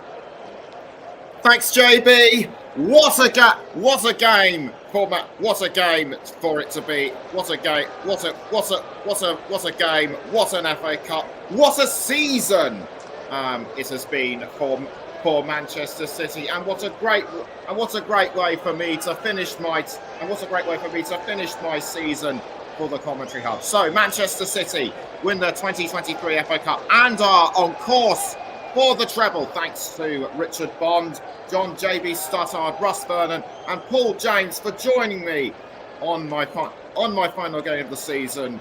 I will be back in August, of course, but Russ and Paul will be with you on Wednesday evening for Fiorentina against West Ham United at 7:50, and then on the Saturday, Russ will be in the hot seats for Manchester City against Inter Milan in the Champions League final, and both those games will be on all channels. My personal thanks must go to everyone associated on the Commentary Hub. I have had a great season with them, going through the league, the cup, and of course the World Cup, which went down a treat. But now it's time for me to go. I'd best go and prepare for next season. Goodbye.